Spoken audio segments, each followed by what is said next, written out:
talkSPORT Sports Update, powered by the Nissan Van Range. Commercial vehicles built around your business. Search Nissan Vans or head to your local Nissan Van Centre.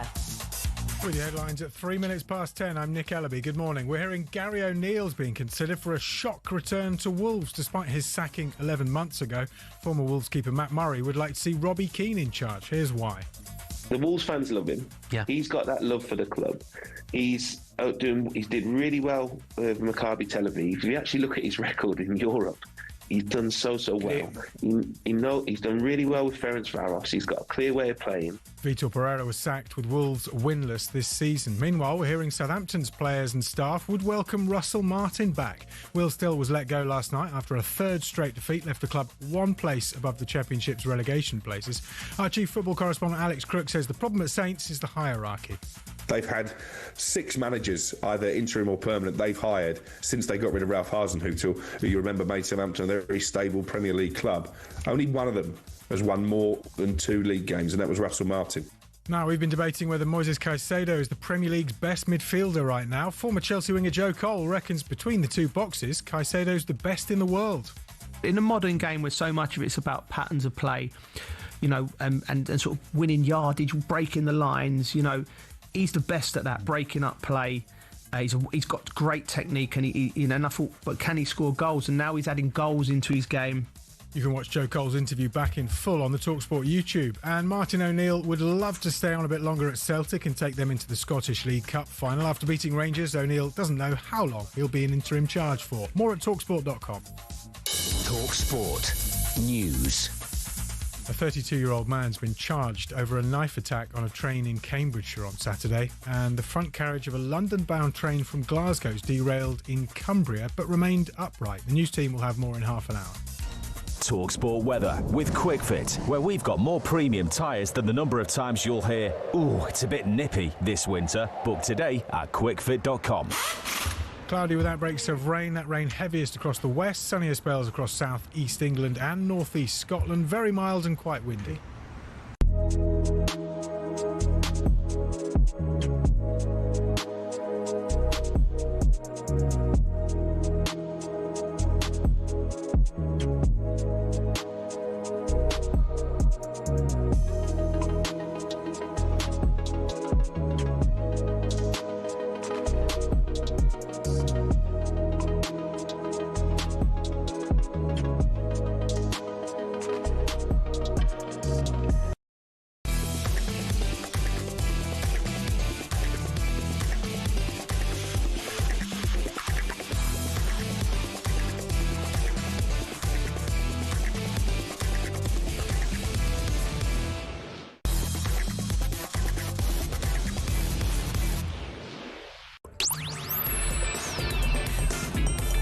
Good morning, everybody. You're listening to Jim White, Simon Jordan and Steve Bruce, and we are live on talkSPORT.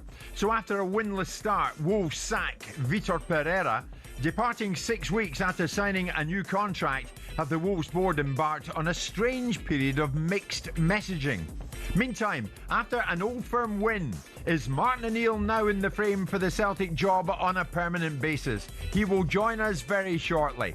Plus, are there already cracks appearing in the Thomas Frank Spurs reign? Is there less appreciation for a team that defends their way to the title?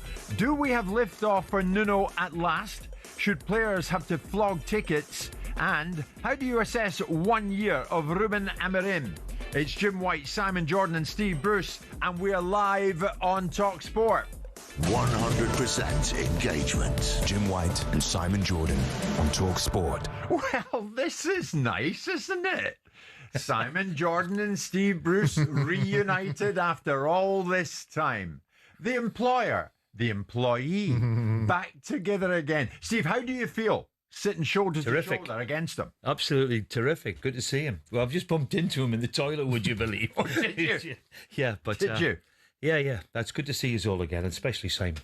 Nothing against you, Jim, of course. No, that was very... I totally get it. I don't think we ever envisaged 24 years ago when we embarked upon our relationship that would be sitting on a radio show together talking about the world of football. Yeah, but nice to see him. I mean, I will remind him, of course, that it was 24 years ago I slapped an injunction on him, so if he gets a bit ahead of himself today, we'll be down that pathway again. Yeah, it cost me a fortune, by the way, to get out the injunction and all, by the way. I have to say that. What did he do? He put you on garden leave, didn't he? We've gone over it many times before, yes. Got and put me on garden leave and stopped me. Yeah. But, hey, it was a long, long time ago. Good. And I've said publicly and that, and I was probably wrong to do it, but hey, listen, we're young. I'm going to blame it on young and naive and a little bit silly. Simon, you're just lucky Steve Bruce doesn't bear a grudge. I mean, oh, really? This is good that he's so jovial and upbeat about it. We're good friends. And you bet. What you do in life is, if you're an adult, you have dust-ups, and it's what you do next. Yes. And how you judge your relationship when situations are adverse and people have fallouts. But grown-ups come round again, don't they? Good. Listen, how was Spain? You were away for a few days. You enjoyed it, although you spoke to us last week. Yeah, I mean, it poured with rain. And the only time it didn't rain when I was talking to you, Herbert's on the phone. But other than that, very nice to be away. Very nice to be back. Last time I saw you was at the boxing. Oh, that's right. Where you seem to have managed to wheedle your way into a better set of seats than me, which I didn't much appreciate. Steve, I loved that. I was at the boxing the other night. Parker losing to Fabio Wardley, ringside, and it meant ringside. I was in a better seat than Simon. Wow. It was so good. And I organised the tickets for him. And I sat with your mates. I sat with... You did. They didn't want to sit with me either. Nick. I would have liked to have seen his face when he'd seen you in the box. He couldn't for the telescope. I tell you what, I had good seats last night, Simon. I don't know if you've ever been to the Comedy Store, just off Leicester Square. Yep. Great fun. Yep. Jose Lawrence, Julian Clary, honestly. Magnificent night. Fanny the Wonder Dog, wasn't it? That was his dog, wasn't it? Yeah. Fanny the Wonder Dog, yes. I don't know if Fanny the Wonder Dog is still alive and well, but Julian Clary certainly is. Is he? And it was an absolute hoot. So I came in full of mirth and merriment this morning, spoke to producer Luke, and we're ready to go again. And another big week ahead. I mean, Steve, the game never fails to amaze us. After a 10-game winless start, Wolves sack Vitor Pereira.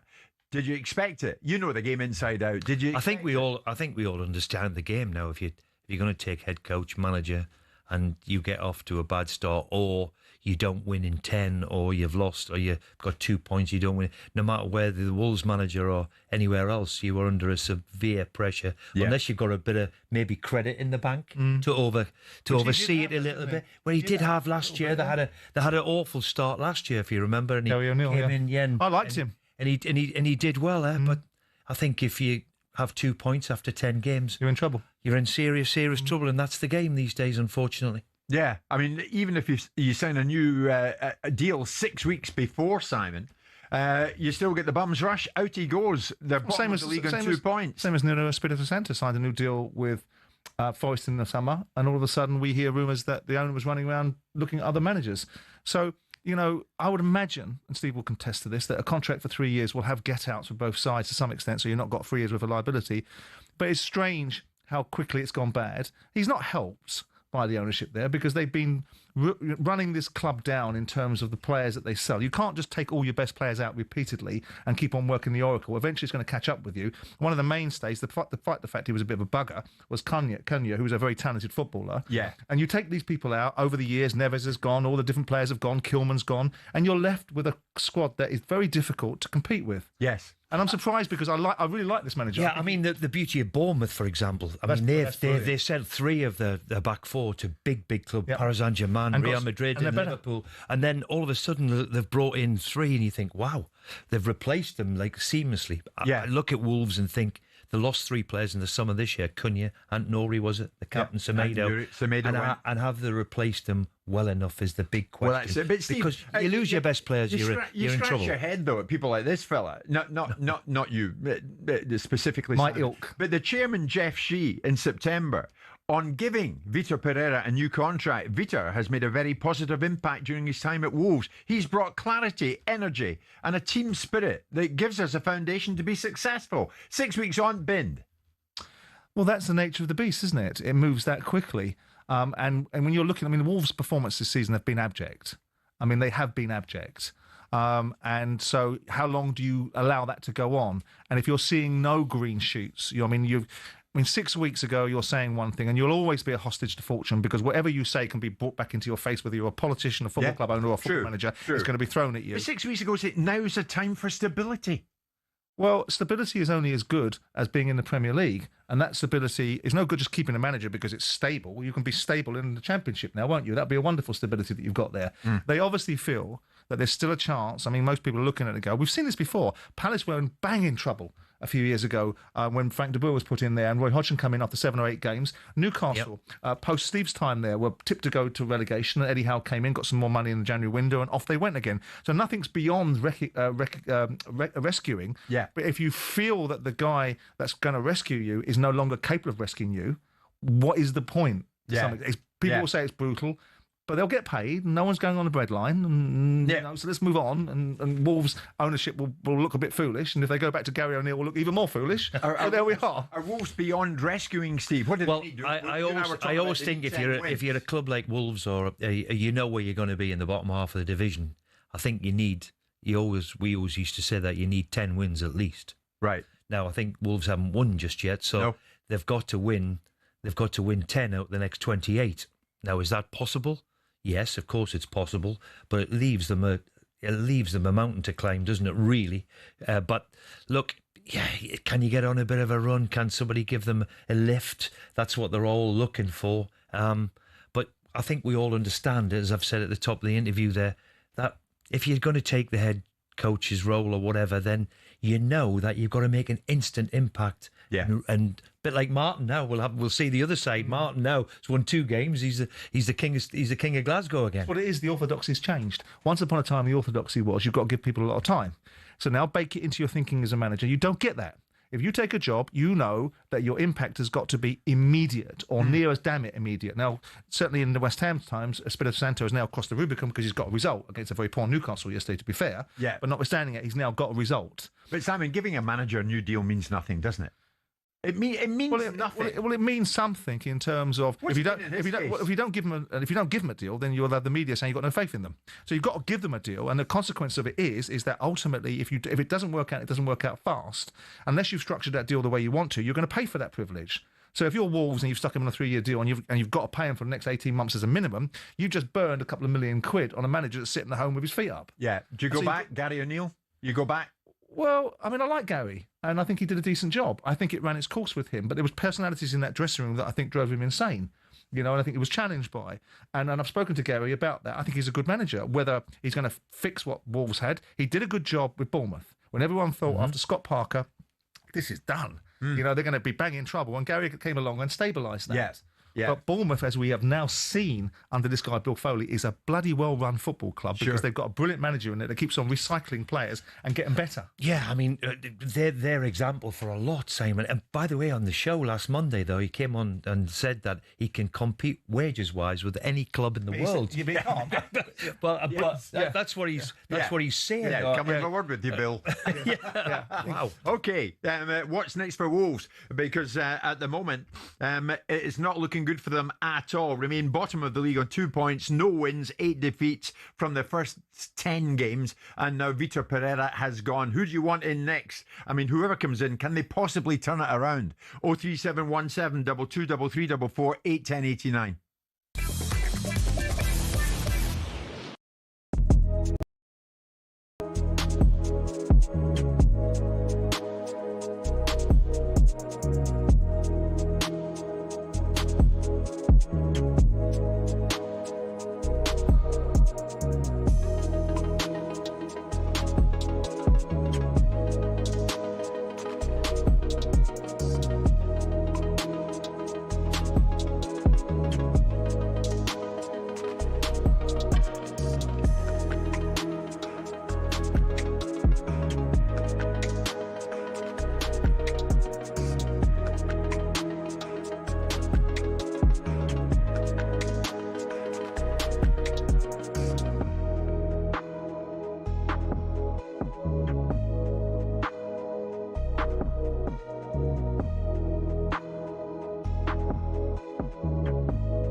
Well, it all went off last week, did it not? When Brendan Rodgers resigned at Celtic, left stage left, in came Martin O'Neill on an interim basis. And now Celtic under Martin have beaten Falkirk in the Scottish Premiership, and yesterday won at Hampden by 3-1 after extra time against Rangers. And now under Martin O'Neill, Celtic are in a League Cup final. So does Martin want the job full time? Martin will join us shortly. We're going to hear from him. He's back down in London for a reason that he will explain to you. I'm not going to explain that. Martin will explain that. It's Jim White, Simon Jordan, Steve Bruce. We're live in studio and we're talking about Wolves. Now, about 10:30, we'll take calls from Wolves fans at 03717 223344.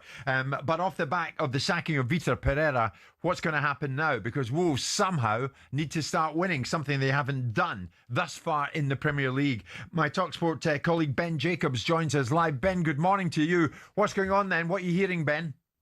Yeah, good morning. Well, Wolves want to make a quick appointment, and that was also the case yesterday as well. We know that Gary O'Neill is one candidate to make a shock return. Rob Edwards has a lot of support within the Wolves hierarchy, but there'd be quite a high compensation if he's to leave Middlesbrough. And obviously, from his perspective, he would have to assess whether he's got more chance of being in the Premier League next season with Middlesbrough or Wolves. Michael Carrick has been discussed as well. So there's a few names there that allow Wolves to move relatively quickly. And the other factor, if they are to pay compensation, is that Victor Pereira's exit package is not the full length of his 3-year deal. So my understanding is there was a clause within the new 3-year contract signed in September that allowed Wolves, if they sacked Pereira, to pay out only 1 year this season of severance. So that may give Wolves a bit more PSR headroom if they are to appoint a manager who's currently an incumbent at another club. My goodness. What chance Gary O'Neill? Quite a number of Wolves fans getting in touch who would have Gary back. What are you hearing? Has anyone emerged as the out-and-out favourite? Not yet, but I think that could move very quickly today. Gary O'Neill was called directly before Victor Pereira was sacked. And as a consequence, we know that he's in the frame. And with other names, you think you sound them out because they've not managed Wolves before. But if you go back to an old manager, a little bit like Martin O'Neill, that call tends to have substance and usually results in relatively advanced talks. So I think Wolves are open to Gary O'Neill. It's just about whether he would like to go back. If he does so, the expectation is that Sean Derry would also join him as well. But it's going to be whether or not O'Neill is somebody that Wolves feel can not only get them out of trouble, but if the parties were also to agree something longer term. Because my understanding is that O'Neill will not return to Wolves if the only offer on the table is come and get us out of trouble. And it's a 1-year deal until the end of the season. So a little bit like Sean Dyche when he took the Nottingham Forest job. It will not progress with Gary O'Neill unless it's longer term than only between now and the end of the season. And that's maybe why Gary O'Neill and Wolves are taking just a little bit of time. But I don't think we'll have to wait too much longer to learn who the next Wolves manager is. Yeah, I'm seeing John from Shropshire. What do you make of this, Ben? Bring Robbie Keane back. He served his apprenticeship abroad and he's been very successful, doing a great job. He'd be good for us at Wolves. What about Robbie Keane? Maybe one other name in the frame? Yeah, what I can tell you is that Robbie Keane has applied for the job. We don't have any indication yet as to whether Wolves instigated contact and said make that application, but we know that Robbie Keane is another candidate who started his career at Wolves that has put his name in the frame. He's looking to get a job in England if he can. He was a name that was also linked with the Celtic vacancy as well. So keep an eye on that one because he's part of the formal process, but I'm not yet led to believe that he's a leading candidate or anything is imminent, but he's in the mix. And that just tells you that Wolves have got plenty of options, which is why, again, my expectation is that in the course of the next 24, 48 hours, a clear direction of who is going to replace Victor Pereira should be more obvious. Yeah, I'll throw it about with Steve and with Simon in a second, Ben. Before you leave us, though, let's turn our attention briefly to Southampton. Will Still has gone. Talk this morning that Russell Martin may return. How much truth in that? Yeah, I think that there's substance to it in the sense that several senior players at Southampton and also some staff members are open to Russell Martin coming back. And they feel that he would have the right attributes and the right kind of culture to get Southampton back pushing towards the playoffs. Automatic promotion is obviously going to be a bit of a push now because they're 21st in the Championship. So he's a candidate. Tonda Eckhart, who's the interim manager, should not be discounted. He could also potentially get the job permanently. And Stokes' Mark Robbins is another manager who scored very highly in Johannesburg's data-led recruitment. And Spurs will be the one that takes the leading role in this one. You may hear Frank Lampard, but I think it near impossible that he would leave Coventry given where they are at the moment. And then I think the other interesting name, as was mentioned on breakfast this morning, is also Gary O'Neill. So maybe more likely Wolves than Southampton due to his Portsmouth connections, but somebody nonetheless that has been discussed internally at Southampton, and we wait and see whether he makes the final shortlist. Ben, terrific stuff. Ben Jacobs with us live this morning. Steve Bruce and Simon back in studio with me here on the 17th floor of the News Building here at London Bridge. Steve, only in football, isn't it? Talk of Gary O'Neill going back to Wolves. Now talk of Russell Martin going back to Southampton. Yeah. You went back on occasion? Yeah, a long time ago I went back to Wigan. It was years later, I have to say. But yeah, I mean, look, Gary did a decent job there to start with, so you can understand why he's quite popular there, can't you? It doesn't surprise me at all. Russell Martin going back to Southampton doesn't surprise me because ultimately he did well. He got them out the Championship. So I suppose he's got a lot of credit in the bank there too. So that wouldn't surprise me at all. Yeah. Isn't it bizarre though, Simon? Last we spoke about Russell Martin, he was being pursued by some hooded Rangers fans, if they can call themselves Rangers fans, to his car to get him safely away from, was it Falkirk? It was Falkirk, I think they'd been playing, wasn't it? Yeah. Well, the interesting thing was the narrative about Russell Martin was seeded very early doors that he was a failure at Southampton. He wasn't a failure at Southampton. He was the reason, in my view, they got dragged out of the Championship when they shouldn't have done, because Leeds were the team that probably should have gone up, and Southampton had the power through the management to get up. I'll be interested to see Gary O'Neill. I think Gary O'Neill would take the job at Wolves. I mean, I think he should take the job irrespective of what the offer is, because with respect to Gary, I think his currency isn't that high. He's done a decent job for Wolves for a season, done a decent job for Bournemouth. In both instances, he's lost his job.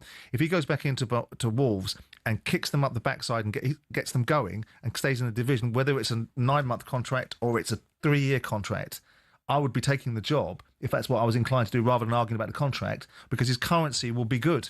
And at the end of 9 months, if he's done well, and he puts in a big bonus at the back end, or puts some protection factor in there that caveats his outcomes. If he keeps Wolves in the Premier League, he gets a 3-year deal. It's not that difficult to do, is it? As far as the other guys are concerned, I'd be gobsmacked if Rob Edwards goes out of Middlesbrough. Steve Gibson is a great chairman. They're top of the Championship. They're in good nick. I mean, I know he was a Wolves player once, Rob Edwards, because I took him on loan at Palace. I think you took him on loan, didn't you? No, I don't think it was me, no. Was it not you? No, don't think so. But we took Rob Edwards on loan from, so I know he's a Wolves player, but he's just got back in at Middlesbrough. And I'd be surprised if he finds himself wanting to leave, go out the door. What about Robbie Keane? Well, I spoke to Robbie the other day. I like him. You know, people will think of Robbie in a certain way, and obviously his management career has got stronger. I don't think the team that he's managing this season are going great guns. I mean, they've won the league last year under him, and they've won the league the year before that and the year before that. So they're the top team in Hungary. But he's quite a rounded individual now. When people think of Robbie, they think of him rolling over and shooting guns and whatever else. But I think he's much more rounded than that, and he's got huge ambitions to be a successful manager. Hence the reasons why he's taken his bags and gone and managed wherever he's had an opportunity. Yeah, fair play to him, and he's done well abroad. He's done well. He's done well in Israel. I know he's got the big club in French Forest, and it maybe deserves a crack. Wolves at the moment, though, Steve, are they a good job for any incoming manager right now? Look, they're in any job in the Premier League is a good job. And you're only going to get them, really, in the Premier League if somebody's struggling. Now, they have had a really, really poor start. And you have to look at the bigger picture and say, if you are going to take it, have you got a chance of keeping them up? Well, yes, because there's still 5 or 6 clubs around you who you're capable of catching. But you have to put a hell of a run together. As I said, you probably need to win 9-10 games in the Premier League to stay up. That sounds easy. It's basically winning 1 in every 4. Now they're down to winning 1 in every 3. So, of course, they've got a fighting chance. They've still got some very, very good players there, you know, and whoever gets it, they're landing themselves a good job because, as I said, there's only 20 Premier League clubs, you know. So you're in the big stage, you're back in the big league.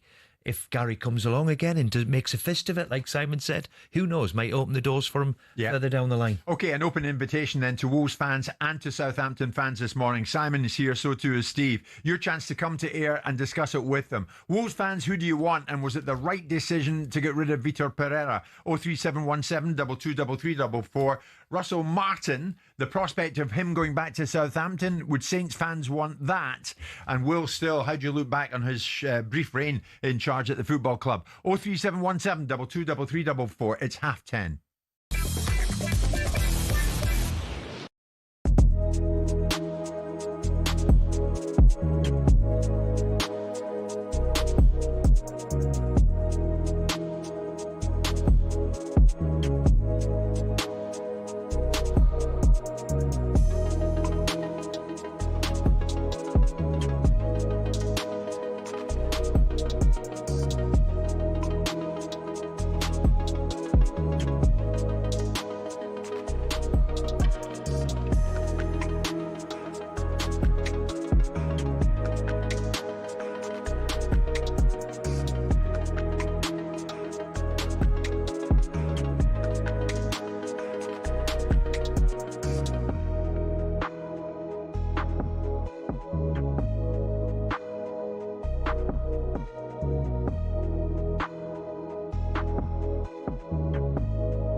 Gary O'Neill's being considered for a shock return to Wolves despite his sacking 11 months ago.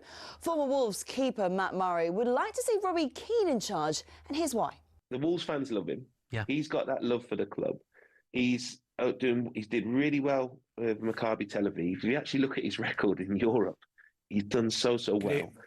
He's done really well with Ferencváros. He's got a clear way of playing. Vitor Pereira was sacked with Wolves winless this season.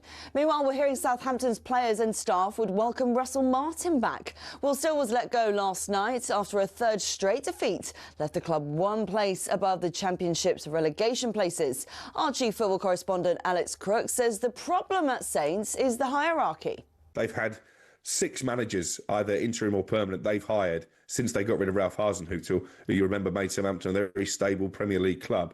Only one of them has won more than 2 league games, and that was Russell Martin. Now, Pep Guardiola has had a bit of a go at referee Anthony Taylor after City's 3-1 win over Bournemouth. Tyler Adams' goal was allowed to stand as David Brooks tangled with Donnarumma. Pep called it an unbelievable goal for the official. City are back in second, but Sunderland could move above them with a win over Everton. And that's live on talkSPORT tonight.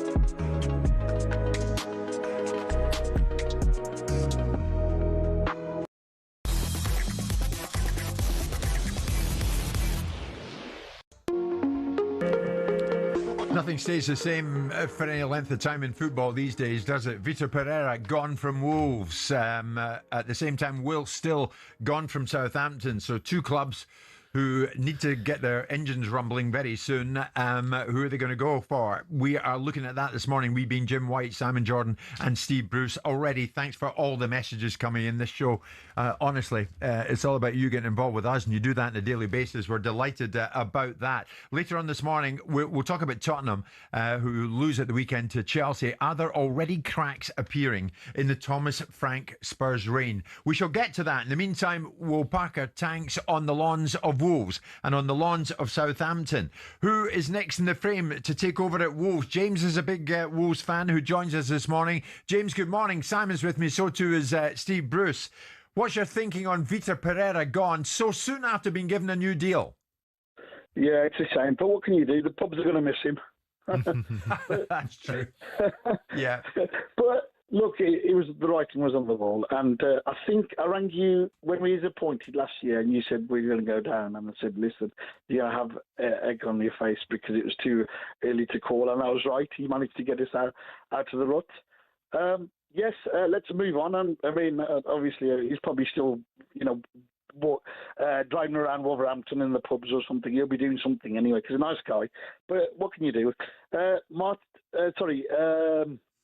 Our man Gary O'Neill, I think he'll do a good job. And we've been here before. I was on the station again when he was appointed. I think it was August 2023. He's got unfinished business, and I think when you get a manager who's come back, he'll be hungry. And but you lot slaughtered him. You lot slaughtered, not you personally, but your fan base slaughtered Gary. I mean, you were singing and don't know what he's doing and all that sort of lovely stuff. But that's what happens. Yeah, it happens every year. So how's he going to be embraced back in then? Well, look, you're going to give the guy a chance. Let's see what happens. It happens at every club. It's happened at Southampton. It's happened at Tottenham with, their ex-manager. So, it's going to happen. But I think he'll be able to turn it around. Let's see. I don't think Rob Edwards will leave. Robbie Keane, too early. Brendan Rodgers, no thank you.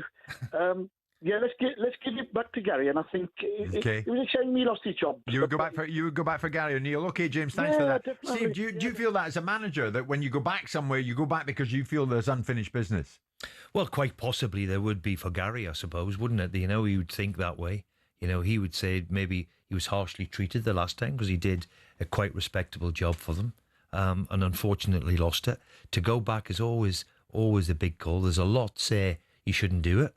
And there's the reasons for why you do it. As I keep saying, they're a Premier League club, so for any job that you're going to get in the Premier League these days, usually it's when a team's struggling. Yeah. You're never going to take over a team that is flying, unless it's unforeseen circumstances. But so he'll relish the challenge if he's given the opportunity. I'm absolutely. You don't know what you're doing. Look, the instincts of a crowd can change from one week to the other so quickly. Let's hope they embrace Gary. Would they give him a chance? There's the big single thing that people would they give him a chance again? Well, the problem is, insofar as there is a problem, is that their mind was made up about Gary O'Neill. So bringing Gary O'Neill back is not like a new manager coming in that's not been there before. He was there a year ago. and they didn't want him. Yeah. And they booed him out the door, and every time he made a substitution, they were hounding him. Yeah. So he gets back in the door, and the first thing that goes wrong, they will revert back to their mentality of a year ago, because that's what people do. Is that what you do, Matt? Another Wolves fan? Or would you take O'Neill back and say, it's a fresh slate, let's start again? Is Matt with us? Good morning. Hello, good morning. Yeah, would you have Gary O'Neill back? I think it's one of those where we've been there, got the T-shirt kind of thing. So that's a no? Yeah, I think there's 3 standout candidates who have got the club at heart, and I think would put us in the right direction. I think that's Robbie Keane, Rob Edwards, and I'd say Kevin Muscat. Kevin Muscat, he comes into the frame, does he? Oh, he played for Wolves, didn't he? Yeah. Or your man Steve Bruce. What are you laughing at? I've managed everybody else in the Midlands. Club in Midlands, haven't you? Exactly. Yeah, absolutely. Why not? Okay, listen, thanks for that, Matt. Here's Richard, who's a big Southampton fan. Richard, good morning. I mean, Will Still, was it ever going to work? We've got such a fickle fan base. I don't think we ever gave him a chance, to be fair. Really? Fickle fan base? Why? Well, who's next then? Do you know what? I wouldn't put it past Sport Republic to go back to Russell Martin. I think he's got a bit of credit with the fact with the board. The fans absolutely hated him in the end. Like you were saying then about how the Wolves fans handed Gary O'Neill. We were exactly the same. It was the same last week for Will Still. What's next for us? Probably Luton away next year, Division 1. Oh, I wouldn't say that, would you? You can't say that. Although I just read an unbelievable stat there that I think you have won 4 games in something like 50. It's quite incredible. In 54 matches, we won 4 games. We've won 2 games in the last calendar year. Now, I go to every home and away game with my daughter from Cornwall. We travel all over. So we see it every match. But like I say, our fans, when we lost Russell Martin, they were throwing names around like Graham Potter and all of the big boys. Like, no one wants to poison. We are a poison chalice at the moment. I've got a question for Simon. Back in the day when you were obviously on the board, you were a Crystal Palace now, would you ever take back an old manager that the fans handed out? And if you did, how would that sit? Well, I wouldn't fire a manager because the fans handed him out. I'd fire a manager in the first place because I wanted him out. And so it would be irrelevant what the fans did. The decision would be made by me. The fans don't have a set of eyes that I don't have. I can see things the same way as they do. I would look at the decision-making process that I made the first time, and very rarely do you go back. If you fire someone, it's for a good reason, unless you've changed, unless the circumstance. What's changed at Wolves? What's changed at Southampton? Gary Neal's going to walk back into the same situation, and Russell Martin will walk back into the same situation. The owner's at fault. The owner gave you a stinker of an appointment post Russell Martin that no one could understand. It was a poor appointment, bad fit, and you got worse, if that was possible. And now you took a punt on Will Still. That was the latest product of an English manager going and managing. Looks like the Potter philosophy coming out, and he came into Brighton and Swansea and did. I was quite amazed as well. He walked in there and he didn't have anybody with him at all. I think he just went alone with it. He looks about 12. He looked like he'd bring some conkers with him. Yeah, Will Still. Yeah, which is difficult enough. It's difficult enough to go into a job. Yeah, and I was amazed that he didn't bring somebody with maybe a little bit of experience alongside him to work alongside him. But because it's a hard enough job, let alone just trying to do everything with a relegated team. Richard, to try and do everything yourself. Steve, were you surprised at the appointment of Ivan Juric? Simon was never having him at Southampton. Yeah, I mean, look, they come from afar, but then again, we've seen other people come from nowhere. The boy from Bournemouth. Where was he? Where was he in Spain? Vallecano, where we don't know much about. Regis Lebris at Sunderland. Well, he's been quite sensational, a hell of an appointment, because it's worked. So we didn't really know him. Fair play to Sunderland. They've went out and done their stuff, and also they've not just recruited a manager; they've recruited some very, very good players along the way. Yeah.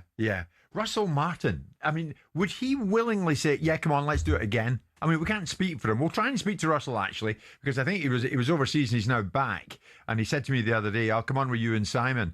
But to Russell Martin, Steve. Well, he might would you just not think, what's a step backwards for me? He might just think to himself, I'm going to take a little bit of a break of what he's just had a kick in at Rangers, hasn't he? And sometimes you need to take I learned from that from experience that sometimes you need to take a little bit away and have a little look and a reflection of just what's quite happened and what did I do wrong, what can I do the next time, what would I guard against. So, but it wouldn't surprise me, we're all football managers, and if the opportunity comes along, I wouldn't be surprised if he went back in, but I think he might just take a little bit of time. Okay. We're flying this morning, 11:15, a lot to get through. It's Jim White, Simon Jordan, Steve Bruce, live on talkSPORT with Selco, where the trade goes.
Steve Bruce and Simon Jordan getting to know each other again after all these years. It's wonderful sitting here in the studio. They're like old chums in the commercial breaks. Lovely, Steve.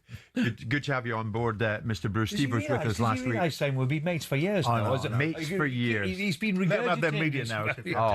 I'm stirring it like crazy. It's amazing in the break. I'm seeing messages coming in from Tottenham fans. What the hell are we watching?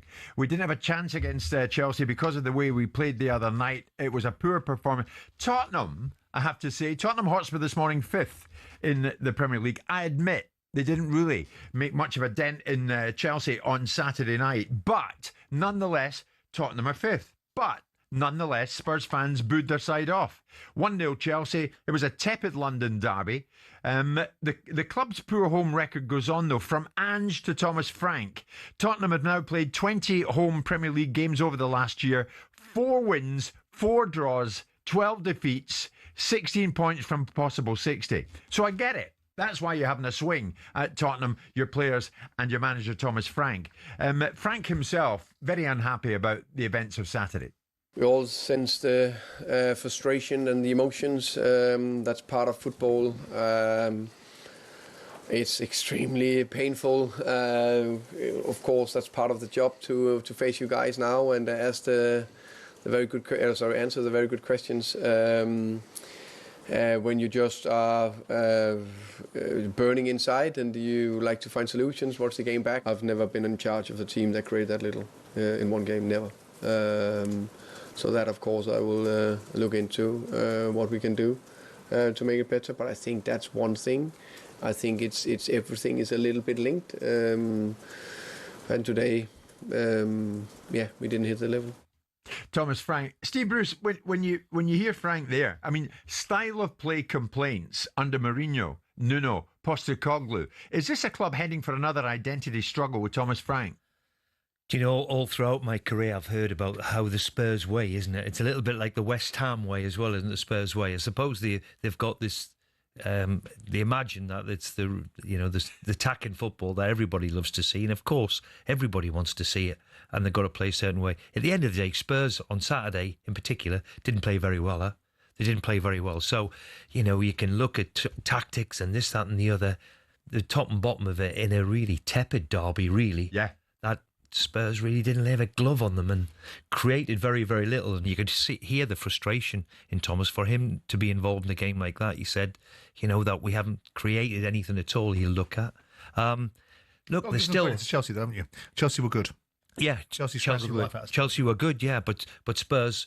They'll be disappointed that they weren't better than what they were. Yeah. But Steve, I just they didn't play well. Play thing though, Steve. It's not just about getting results. It's about how you get them. Style of play apparently has become super important to any fan base. And maybe though now it's just changing back. All of a sudden now everybody's waxing lyrical about a long throw. I seen Arsenal on Saturday do it. I'm thinking, oh my gosh! But why wouldn't you? When you've got 2 centre halves like Arsenal have got, who cause chaos in the other box, why wouldn't you lose a long throw if you've got one who can throw it in there? And I think every team is trying to do it now. The long throw. It was ridiculed a year ago, so. I wouldn't be surprised. If it comes back in and there's a change. All of a sudden, maybe 12 months ago, you had to play from the back. It had to be from your goalkeeper, out to your centre-backs, through the lines. We're seeing a little bit of a difference in it. I think people... Common sense, isn't it? I mean... What the Aston Villa goalkeeper does on Saturday. Yeah. You want to shoot him, don't you? You go at half-time 0-0, you've got a different game in your hands. Hand Liverpool in their heads. Yeah, but this is the philosophy of how the team's going to play, and they're going to... The lemons, though. You lot football managers, the bloody lemons. You all follow one another.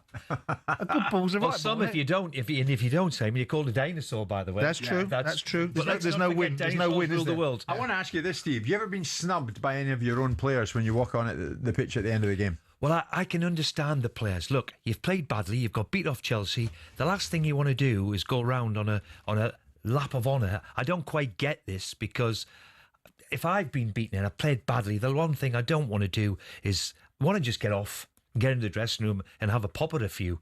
That's all you want to do. You don't want to go around. How can you go around the supporters when you've played so badly, lost a derby game? And I can't get there if you win either, by the way. I just don't get it. Would you ever have snubbed Fergie if he came on the pitch at the end of a game? But we wouldn't. He wouldn't have come on the pitch at the end of the game. He'd be waiting. He'd have been waiting for us. He'd be waiting for us in the dressing room after we played that badly. Yeah. He wouldn't be wanting to go around the pitch, that's for sure.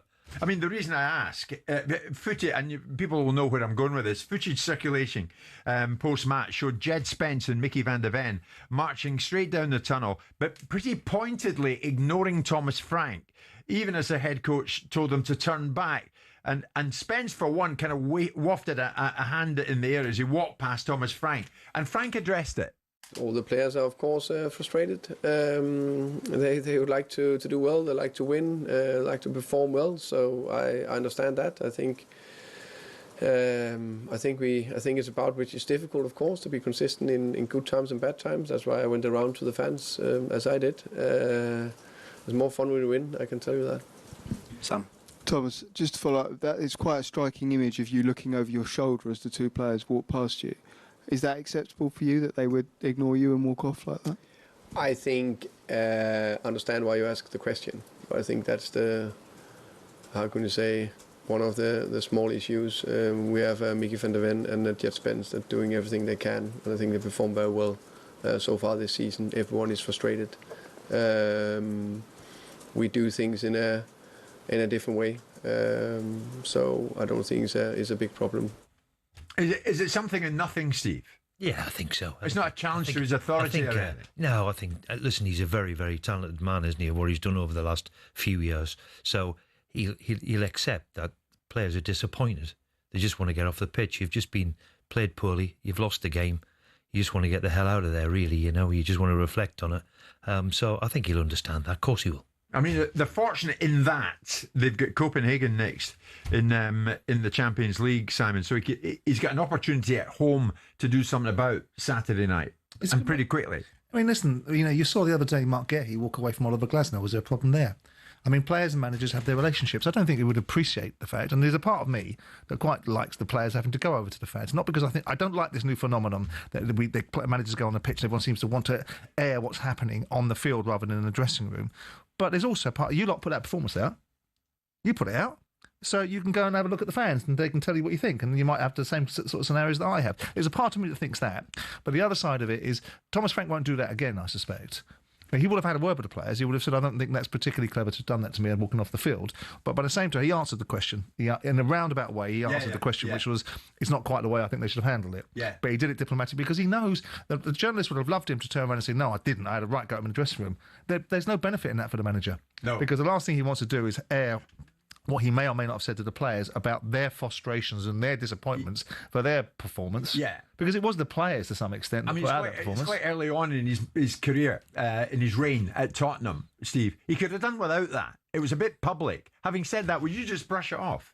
Yeah, I think he's done the right thing and just brush it off as it was incidental. I mean, he's got more things on his mind, I'm sure Thomas has, of the performance of the team rather than the two individuals. So I'm like Simon, I don't quite get this thing where they all go around the pitch these days. It's certainly not, I haven't done it in 25 years, you know. I think you can applaud, of course. You can applaud your supporters, of course. And there's a little bit of a meaning to that, of course, because they're the most important people in any sort of walk with football. Away fans, if you're away fans have travelled. Away fans have travelled for miles. You go up to them and applaud them and thank you. But this lap of honour at home and all the rest of it, Simon, I always think of what happens when you get beat. And if you get beat, do you really want to go around and do this, you know? And obviously the Spurs fans were venting their feelings towards them.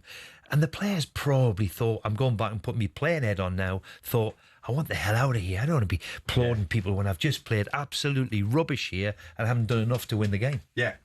I get it. Jed Spence, for one, was like, give me off. I'm heading to the home dressing room. Tottenham want to turn it around. They've got a chance to do that in the Champions League. We're coming up to 11 o'clock this Monday morning and we're live in talkSPORT with Selco, where the trade goes.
talkSPORT Sports Update, powered by the Nissan Van Range. Score a winning hat-trick of performance, payload and price. Search Nissan Vans or head to your local Nissan Van Centre.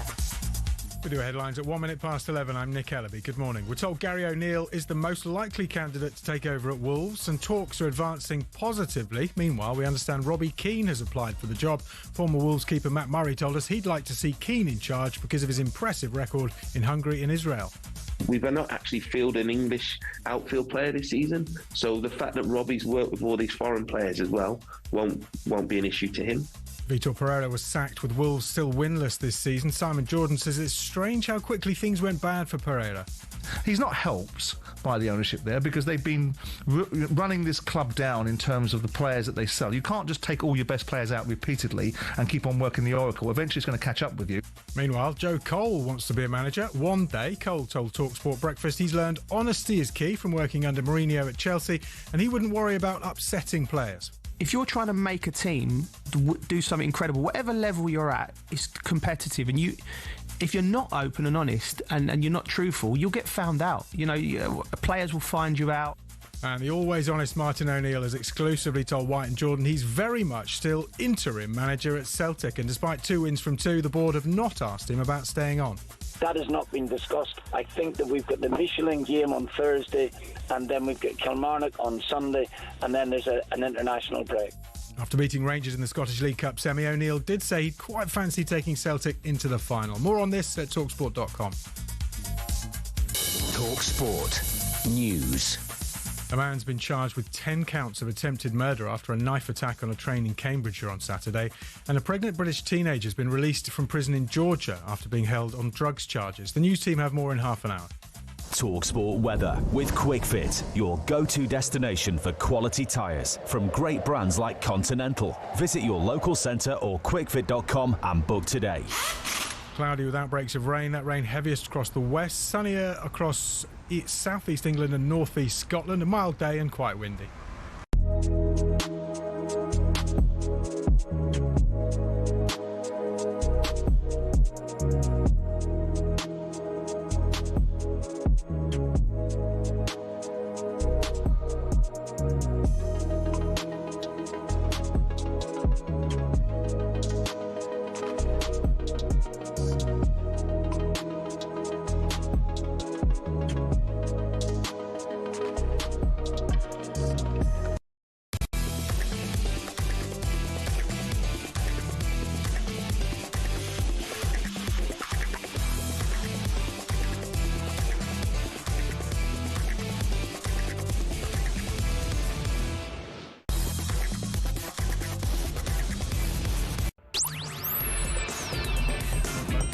Good morning, everybody. 4 minutes past 11 o'clock. This is Monday, November the 3rd. It's Jim White, Simon Jordan, and it's Steve Bruce.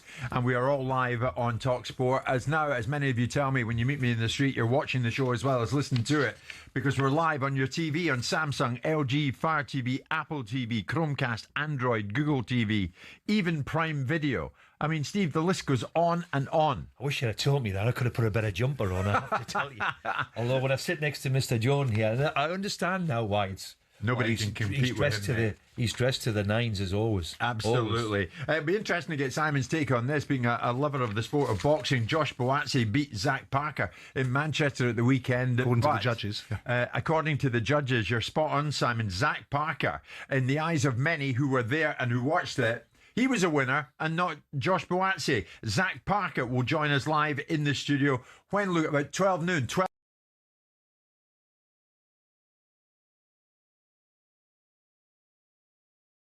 Meantime, we're focusing our attention on this managerial merry-go-round, which seems to be prevalent in football virtually all the time, and the present time is no exception to that. Celtic beat 10-man Rangers at Hampden Park in Glasgow yesterday, 3-1 after extra time, and it's Celtic who have reached the final of the League Cup, and they will face a very impressive St Mirren side.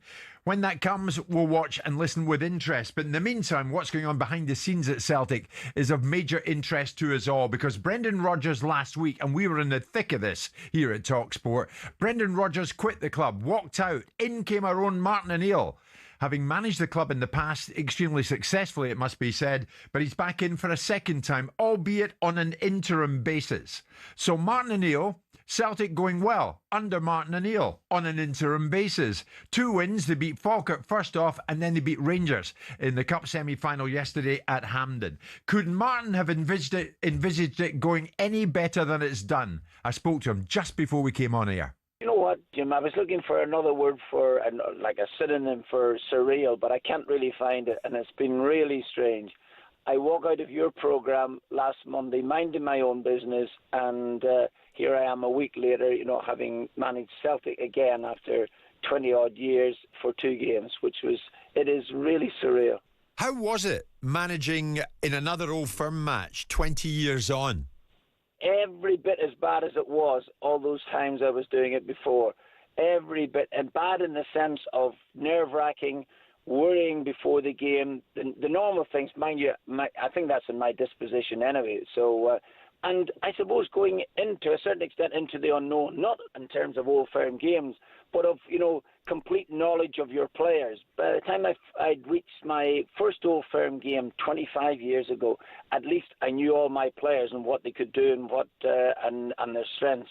So from this point, I had to rely on Sean Maloney and Steve McManus and young Mark Fotheringham, all 3 coaches, Jim, that I actually had as very young players those years ago.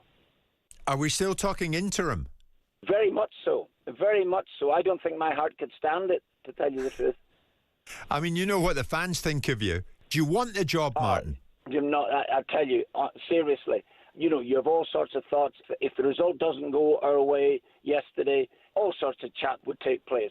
We won the game, and actually talking about the game, I thought Rangers with 10 men played exceptionally well, particularly the second half. We couldn't get a grip for about 20-odd minutes in the second half, which was kind of strange. No, this idea trying to get the second goal wasn't happening, and Rangers always in the game. Getting on back to your question, that has not been discussed. I think that we've got the Michelin game on Thursday, and then we've got Kilmarnock on Sunday, and then there's an international break. I understand you spoke to Dermot Desmond after the game. I mean, does he have something more of a persuasive tone? Are you detecting that? No, absolutely not. Absolutely not.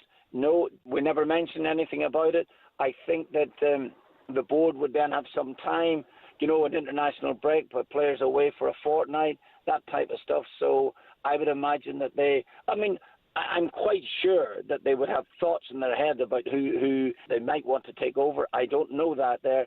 I haven't discussed that with them, and that's still, seriously, Jim, that remains the position.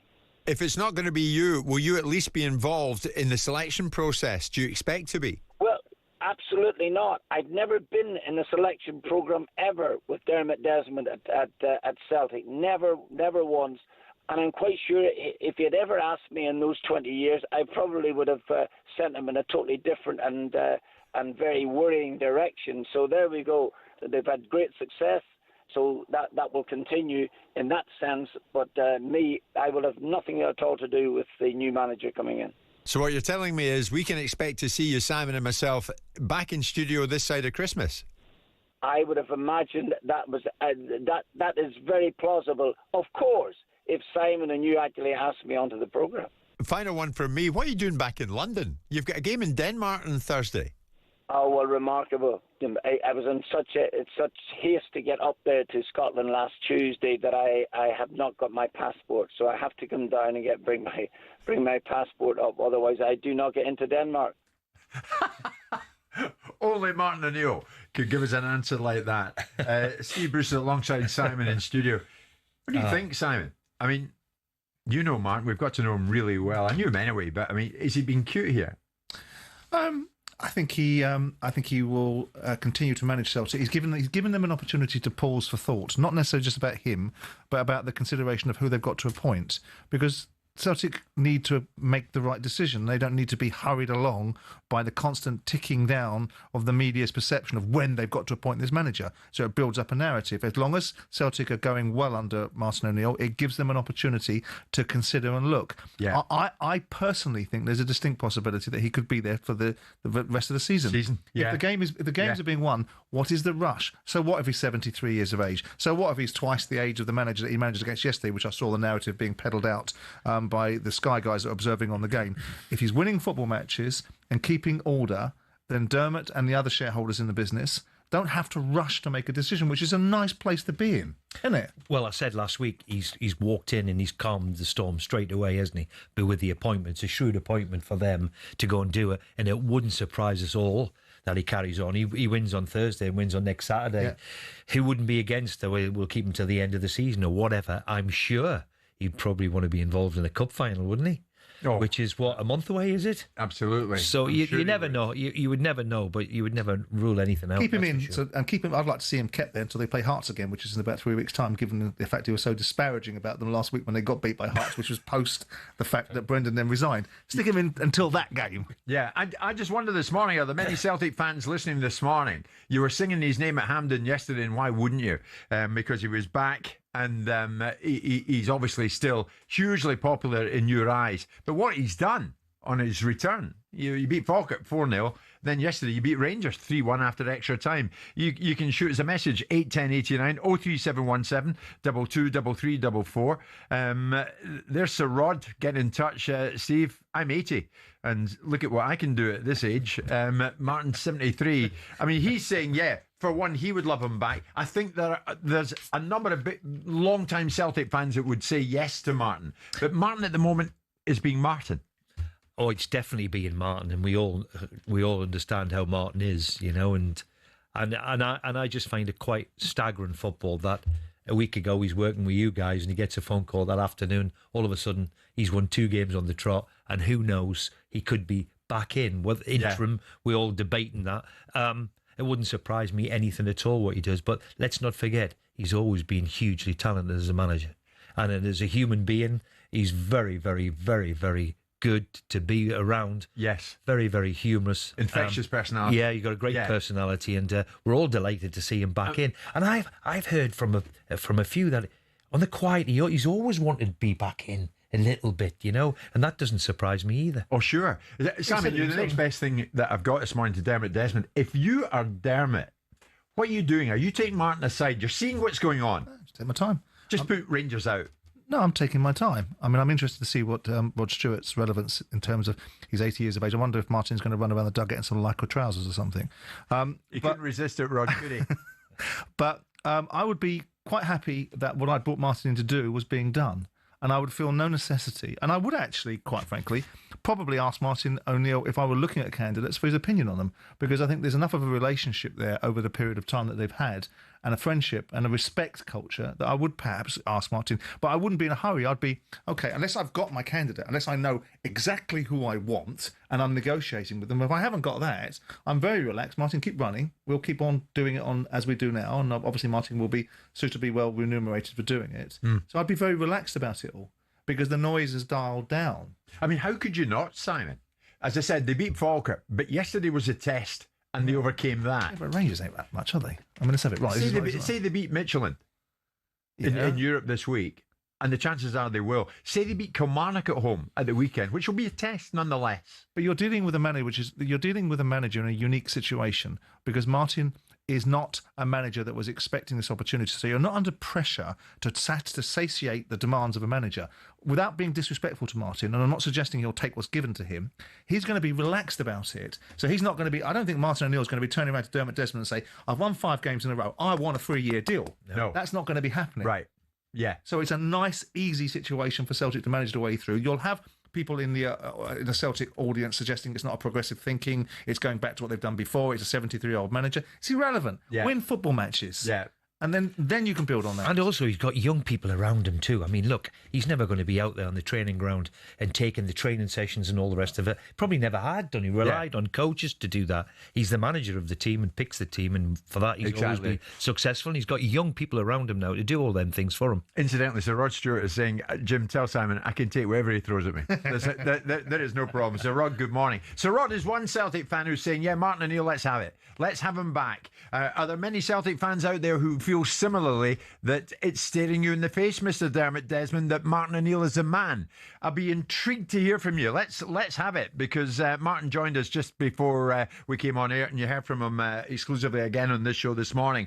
03717 223344 81089. Is Martin O'Neill the man to fix any Celtic problem?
Celtic fans calling in numbers. I mean, it's a straightforward question, isn't it? Martin O'Neill back on an interim basis, but do you want him until the end of the season? Do you want him longer than that?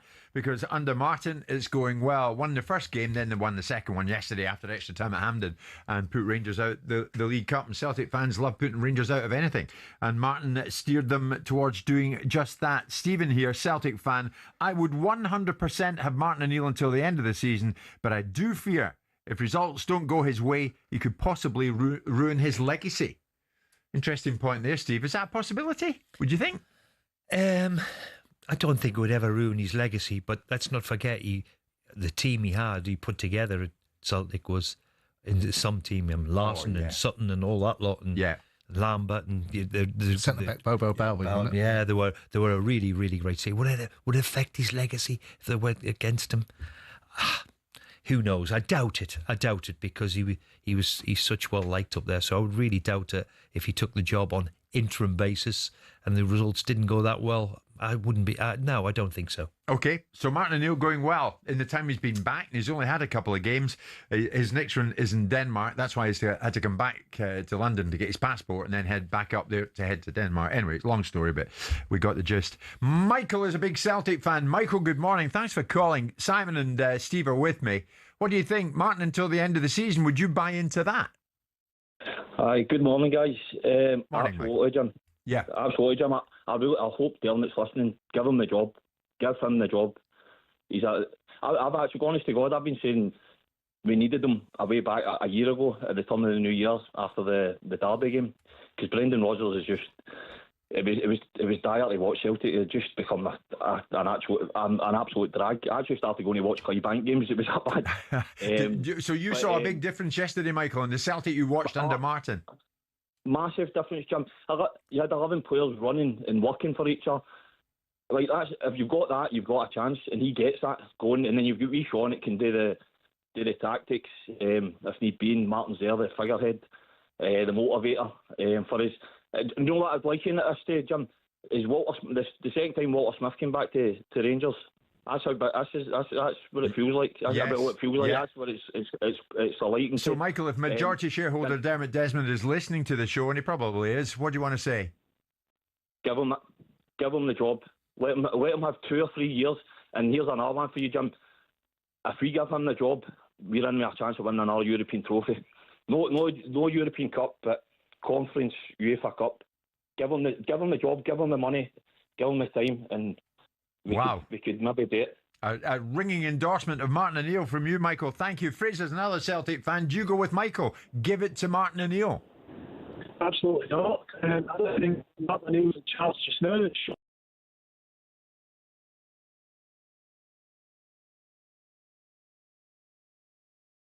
We'll get back to you, Fraser. The line's not that great. Isn't it amazing, Steve? On one hand, one supporter thinks that, another supporter thinks this.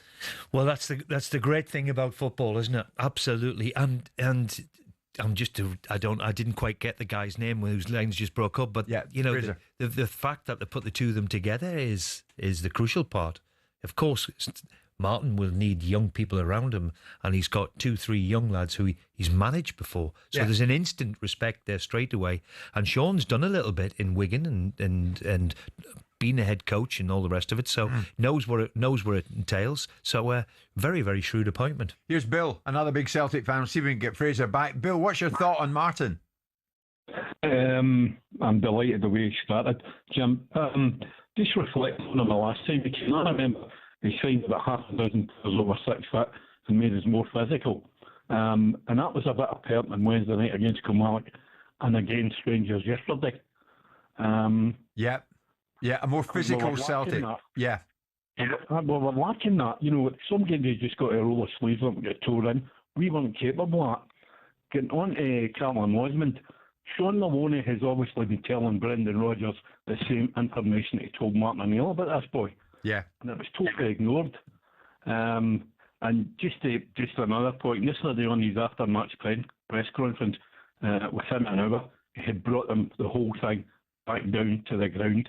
Excellent manager. Excellent. Okay. Many people getting behind Martin O'Neill this morning. I mean, Simon, in an ideal world, would you think, like, the way it's going, let's see how it goes against Midtjylland, then against Kilmarnock. Yeah, of course. Then you get a couple of wins, give it to Martin until the end of the season. Is it beyond the realms of possibility that Sean Maloney is someone that could be developed under Martin O'Neill for the next 7 or 8 months, shown how to manage a football team by giving him more and more authority and more investment into him, and then he takes over from Martin O'Neill at the end of the season? Is that for the birds, Steve? Is that something? Well, it's a distinct possibility, isn't it? The kid's been then had a little go at Wigan, and obviously he can only help him to go and work with Martin. And then if you're going to groom somebody, then why not? Can they do that at a club like Celtic? Could you do that? Could you, given the expectation of Celtic, given the size of the football club in Scotland and their perception of dominance and their need to dominate, would the fan base tolerate an O'Neill appointment sitting in place, developing a young coach to take the managerial role, or do they have to have a perceived name managing Celtic? I think they would give it the thumbs up because it makes sense. It makes sense. And you can see what he did yesterday, Steve. Johnny Kenny, a youngster. Martin starts him. Callum Osmond, the previous caller mentioned him. He brings him on in extra time, and he plays a blinder, and he won it for Celtic. He makes an impact, doesn't he? And look, that's what it's all worked for him. I have to say there was 20-25 minutes in the game where it was a little bit when Rangers got back into it, but ultimately they've won 2 football matches. So now we're talking and waxing lyrical, and rightly so, about Martin, and is he going to take it over?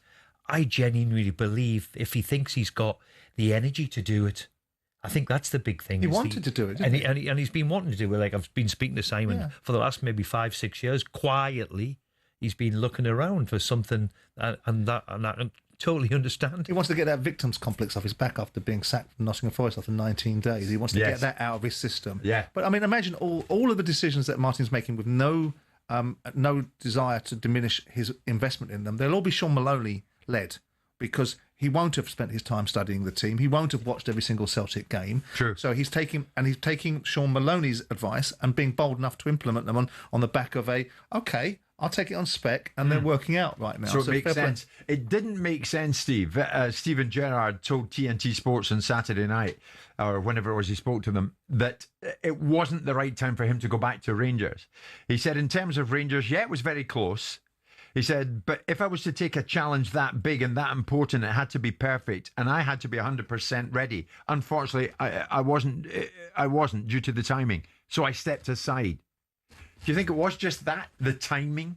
Well, who knows the Danny issues? Rowe's in there now. Yeah, who knows with the issues what Stephen had. I also seen an interview where his backroom staff, could he get them together, was very, very important for him too. And maybe that was a problem that he couldn't, whoever he's got in his mind. Also, does he have a tax issue? We're just sitting talking with, does he have a tax issue that he has to pay if he comes back too early? Who knows? It maybe wasn't quite ready for Stephen at the time, but I think we'd all like to see Stephen Gerrard back working again. But it looks as though obviously he's going to take his time and make sure it's the right one for him. I mean, he said it was important that it had to be perfect. Is any managerial position perfect anyway? I doubt it's ever going to be perfect, but I think the opportunity of him, obviously, he stopped Celtic, didn't he, the 10 in a row, so he's well liked by the Rangers fans, and a big appointment, and did very, very well here, very, very well there. So, only him can answer that question of the reason why he didn't think the timing was quite right. Maybe he thought also that I've done my stint in Scotland, and I've done that, been there, wore the T-shirt with it. Maybe I'm looking for something else. Josh Windus told us about Danny Rowe, Simon. And in his time there, apart from yesterday, and they go out, but they were down to 10 men. They took Celtic into extra time, so they more than made a fist of it. But they lost. And prior to that, they won at Easter Road, though, against Hibs. I mean, I look at the Stephen Gerrard situation and say to myself, he's got to make a right decision, because his career has gone the wrong way. Anyone that had ideals, to talk about a perfect job, the one that Arne Slot got last year, walking into Liverpool, was the perfect job. They're very, very rare. You don't get a perfect job. I would imagine there's some implications about his tax status in the Middle East that's causing some concerns. But Rangers could have picked that up if they really wanted him. They could have picked that liability up if they really want to invest in Stephen Gerrard. Stephen Gerrard, didn't make a good job of it at Aston Villa, got found out. With due respect to Stephen Gerrard, I don't care what he was as a player. We're talking about him as a manager now. And he went to Saudi, and that wasn't an overriding success, was it? So he has to come back now, and he has to make the right decision. And he has to, I don't think he's a Premier League manager. So he has to accept potentially that he's going to manage further down the pyramid. And whether Stephen Gerrard wants to do that, he certainly doesn't need to do it. Doesn't need to do it economically, does he? So it has to be for a different reason. Everyone looks at Frank Lampard now going, well, Frank Lampard's doing very well. We know Frank Lampard can do well in the Championship because he did well at Derby. The question is, do these guys translate at the elite level? Yeah. That's a challenge. Yeah. But for Steven Gerrard, I understand to some extent. Are you saying he's not good enough for the Premier League at the moment, but he's good enough for Rangers? Yeah, all day. All right. Potentially, because Rangers and Scottish Premier League is poor, with respect to it, which means with no respect. Yeah, I get it. See, this is what you get with them. Well, it's true though, isn't it? It's poor, isn't it? It is poor, Stephen. It's poor, yeah. Were you ever close to either one of the Old Firm? No, not aware of. There was talk of Hearts back in the day, long time ago. Hearts? Hearts, long time ago. It was, by God, it was that long ago, and I don't remember when. But I remember a stage in my life when I took a phone call from Hearts, but it never happened. Wouldn't it be great if Hearts won the league, though? Oh, wouldn't it be great for Scottish football? Sensational. Yeah, absolutely. And it's what the game up there needs. I think you're right. Get in amongst the Old Firm. Liven them up a bit. Is it only Aberdeen since Sir Alex? Is that the only one who's ever broke them? Yeah, that's right. Wow. Derek McInnes and Hearts winning again at the weekend and forging ahead at the top of the Scottish Premiership. So Martin O'Neill knows, and Danny Roll knows at Rangers they've got it all to do if they're going to try and pin back Hearts. Well done to them. 11:30.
Gary O'Neill's being considered for a shock return to Wolves despite his sacking 11 months ago.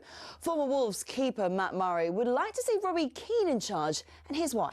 The Wolves fans love him. Yeah. He's got that love for the club.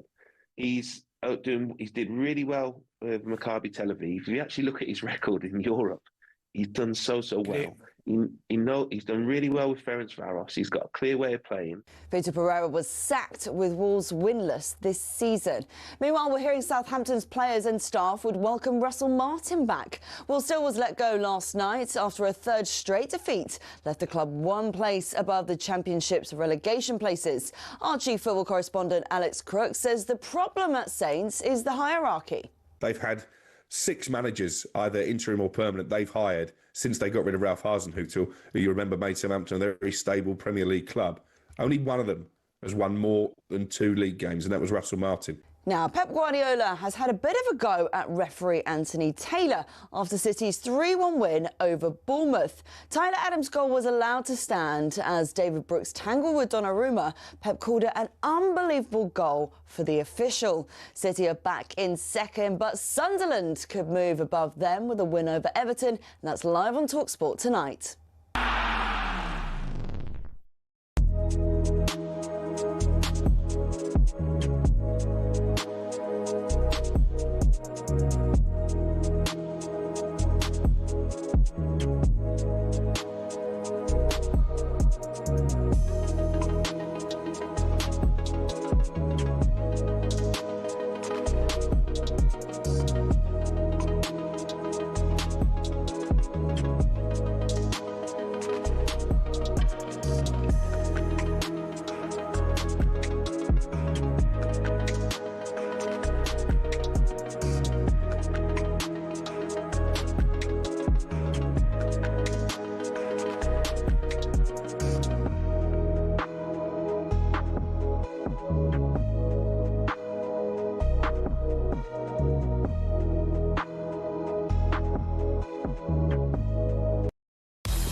It's showtime on talkSPORT with BetMGM. Get ready for the golden era of sports betting. Visit betmgm.co.uk or download the app. 18+gambleaware.org. Simon and Steve Bruce in studio. We're joined by Matt Gibson from BetMGM. We're going to look at some of the top sporting events and the odds round and about them. Matt, good morning to you. The top half of the Premier League is of interest, isn't it? Yeah, as always on a Monday, fellas, we'll have a little look at the top of the league and what the odds are saying. Arsenal pretty formidable, clean sheet again, 5 consecutive league wins, shortening all the time in the market, fellas. I watched the City game last night. Again, every time I seem to come on Monday, I'm talking about Erling Haaland, 13 league goals already. I think. We're having a little dig around in the stats this morning. I think he's become the third player to score 2 or more goals in 4 consecutive home Premier League appearances. Extra points if you can name the other 2. I'll give you a few minutes to think about it. And Liverpool, I know Steve was on last week. We were talking about Slot rotating the squad and stuff like that. We said the proof will be at the weekend, and ultimately they beat quite a decent Villa side. So a wise move from Slot, all things considered. The market, fellas, has got Arsenal as runaway leaders here, 2-5 to win the division. But if there's a team you don't want to see in your rearview mirror, it's Manchester City. Manchester City as big as 4-1 with Erling Haaland scoring as he does. I think that's a little bit overpriced on Man City. Liverpool a little bit bigger than that at 13-2. But certainly the market thinks Arsenal are going to run away with this thing. It's looking like it, Steve, isn't it? On the Slot thing, as Matt mentioned, he had to do something, didn't he? He'd obviously made a big call in the week to say that I'm going to leave my team fresh as it can be for the Saturday against Aston Villa. Yeah, and obviously they needed a result, So and they've got the result. So fair play to the manager. Just when he needed a proper result, he's got it. And I didn't see the game, but apparently they were very impressive. Oh yeah. Incidentally, who's the nearest thing to Erling Haaland who you played against? Wow, what a great question that is, because I watched him a couple of weeks ago live, and I've only ever seen him really on the TV, Until you see this guy live, I mean, he gallops around at somebody 6'4", wherever he is, big, powerful thing. What would you have done with him besides stack Pallister on him? I'd have given Pally him, yeah, absolutely, all day long. Pally, you have a go at this guy. He's rather good. Do you know something though, Simon? Now with the way the game is, you could say you want to be physical against him, and I've seen people try to be physical against him, and he gives can handle it. He gives as good as he gets, and I think he quite enjoys it. He does, yeah. Which is the downside. If you're a centre half and you're having a little dig at somebody and they're enjoying it and having to dig back, then you've got to try something else a little bit. But I mean, I have to say they were caught on the halfway line twice, Bournemouth, because of the way they press and they get after the ball and they leave themselves a little bit exposed. And as soon as it was a little bit exposed behind them, he's in. So he can run. Shearer post-injury. I was going to say Shearer. Shearer post-injury is the closest thing I think I ever played to, because Alan, when he was younger, could run in behind her. He changed his game slightly when he had two terrible he had a knee injury and an ankle injury, and I think Alan's game changed a little bit because he didn't offer you the threat in behind. But I think Shearer is the closest thing I've probably played against. Matt, indulge in me for a moment, because when you look at Haaland, 26 goals for club and country, 13 Premier League goals in 10 games for him, 98 goals in 107 league games for Manchester City. And interestingly, Guardiola was asked at the weekend, what about this guy? Is he getting near the levels of Ronaldo and Messi? Did you see the numbers of that guy? Exactly. Oh my God, yeah, of course he's at levels. So the numbers from Cristiano Messi, the difference with Cristiano Messi have been for 15 years. You see Messi still in MLS, scoring 2-3 goals every day, and Cristiano in Saudi the same. So, but this is that level. But especially what I said many times, and today many times, how incredible coachable and manageable it is. So I'm tough sometimes with him. I want to be and say that to do this and better, and always is with a try to, open-minded. There are players like him, what are you talking about?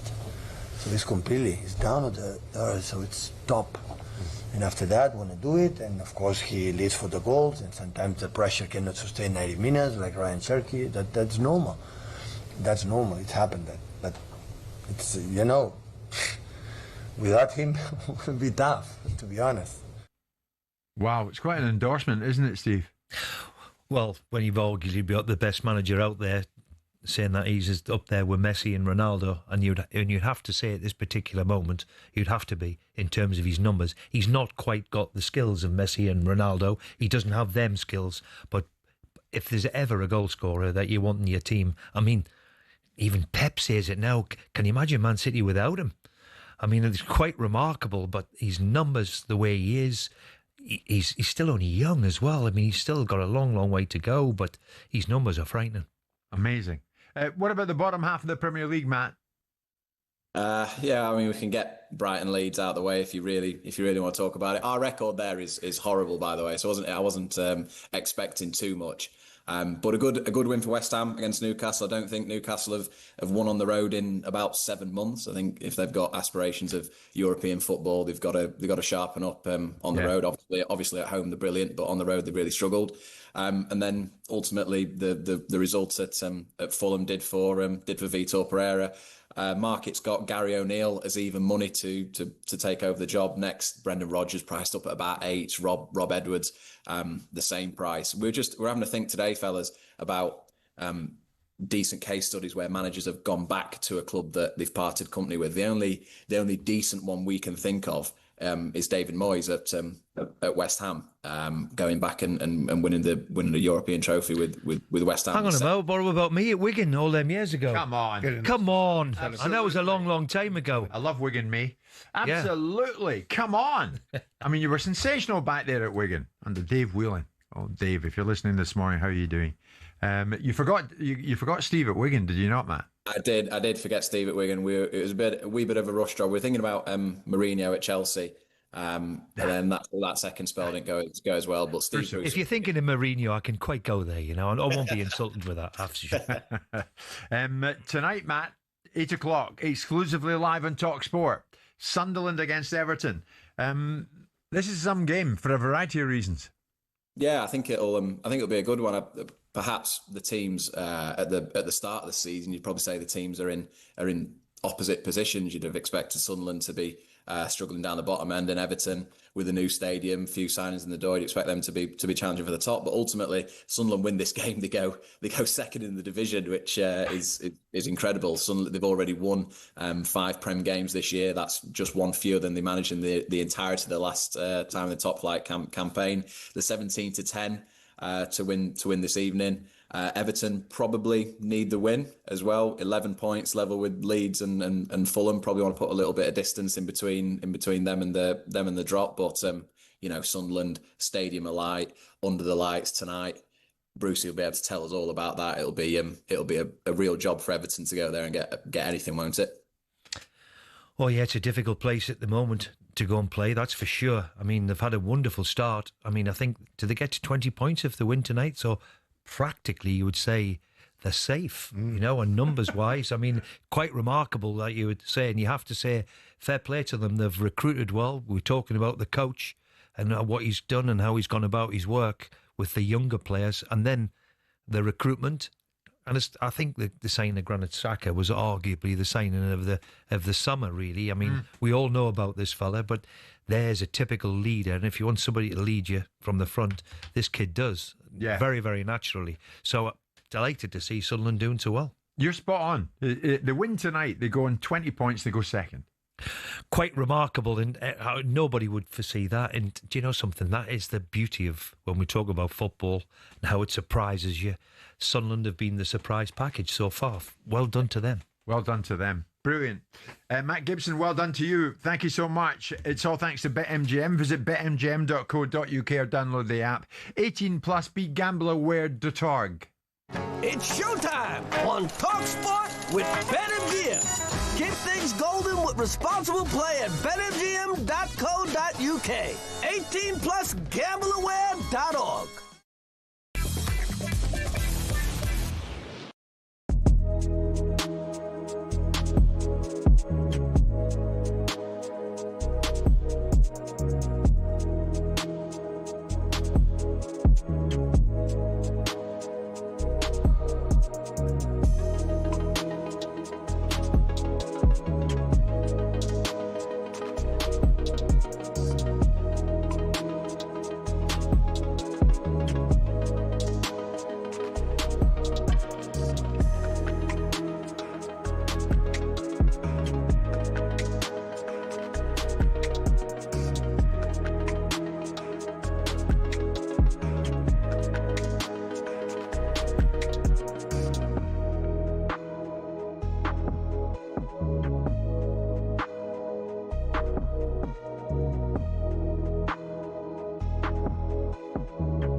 Remember, you can watch us on the talkSPORT app, the talkSPORT YouTube page, and now your smart TV.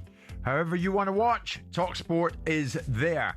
And this morning we are here with Simon and Steve Bruce in studio and thoroughly enjoying this experience. A lot to get through. The boxer Zack Parker is going to join us at the top of the hour. Somehow he didn't get the nod against Josh Boazzi at the weekend, and he'll explain what he thinks of that judging decision. And it was a poor one. Simon, you think for a fact that Parker won it and should have been given it? I mean, I don't think anybody thinks, besides those three judges, that Josh Boazzi. I mean, Josh Boazzi might think he won it, but if you listen to Darren Barker, you listen to Carl Frampton, you listen to Barry Jones, you listen to everyone that was commenting on it, Adam Smith, it was done. The fight was won. Yeah. And Zack Parker won that fight. So he has every right to feel aggrieved. An opportunity denied him. He's got to go back into the line now and miss out the opportunity of maybe a shot at a world title and all the financial benefits that it goes with it. Sure. Steve, your old club Newcastle in the news at the weekend for the wrong reasons. It went to West Ham and they lost by 3-1. We're going to get to that in a second. You'll hear from Eddie Howe in a moment. Some messages coming in, none too complimentary about Eddie at the moment. Are we giving Eddie a pass because we like him? No, absolutely not. And we'll get to that. But on West Ham fans, Steve, we know they have not been happy with the ownership. David Sullivan, Karen Brady. Yet they get a win like that. And that's a monkey off the back of Nuno, isn't it? Because he needed to get it. Well, I think every football club, as we know, is all led by results, isn't it? And if results go poorly and the team's not playing poorly, then it's the manager or the board. And usually it's the manager, isn't it, who gets it first. Yeah. So, you know, it's all about results. They've had a little bit of a tough time. However, at the weekend, arguably, that's the best they've played under the new manager. He's made a big call in bringing the boy Potts in the middle of the pitch, who I think give them that little bit of energy, which they've been sadly lacking by. I'm looking from the outside. Big call from the manager. He's got a response from them. They've played well on the day, got the result. Can that be the little kickstart that they need? I mean, you were at Newcastle and there was toxicity around the place then. You were trying your hardest to get results under Mike Ashley. And many of the fans weren't having Ashley. And as a result, many of them weren't having you. Yeah. Is it hard, Steve? Is it tough for the likes of Nuno Espirito Santo to try and quell this unrest towards Sullivan and Brady? Yeah, it's a very, very, very, very good point you make. And certainly I experienced that in Newcastle, that's for sure. You know, it was a different Newcastle back then than it was now. You know, the whole emphasis on Newcastle back in my tenure was stay in the Premier League. That's a bit different to what all the Newcastle fans want, and I suggest that's probably what West Ham want. It's not enough just to stay in the Premier League. They want to be competing at the top end and competing like they were a couple of years ago for Moyes, and there was some of them though chanting that was the end of Moyes after he'd done such a wonderful job. Yeah. So it's very, very difficult for any manager to quell a ground support against an owner, or because you've got to work hard, and it's all judged on one thing. Results certainly help you. Is there any which way possible you can see Sullivan selling? Yeah. I think if West Ham were to get relegated, I think West Ham would be in play. Yeah, I do. And I think it would be a good buy.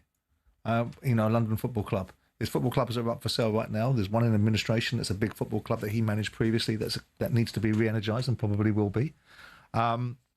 And then you've got a club like West Ham that if it were to fall out of the Premier League, and I hope it doesn't for West Ham fans, I don't think that Sullivan would want to be there much longer. I think that the challenges that it brings about, we both know David, he worked for him. We'll leave that one alone. And obviously I have my dealings with him. And I think that there was a point in everybody's life where the value of what you get economically against the misery that's being heaped upon you, because they're not having him. They didn't have him at Birmingham for a period of time, and I thought that was unjust because despite the fact they ran around putting posters up saying I've been sulking, but Birmingham were never as successful as when David Sullivan and David Gold were running it. No, I agree with you there. And the one thing about David, he's been around the block, his own football clubs now for a long, long time. 30 odd years. He's 30 odd years. Will take some doing, huh?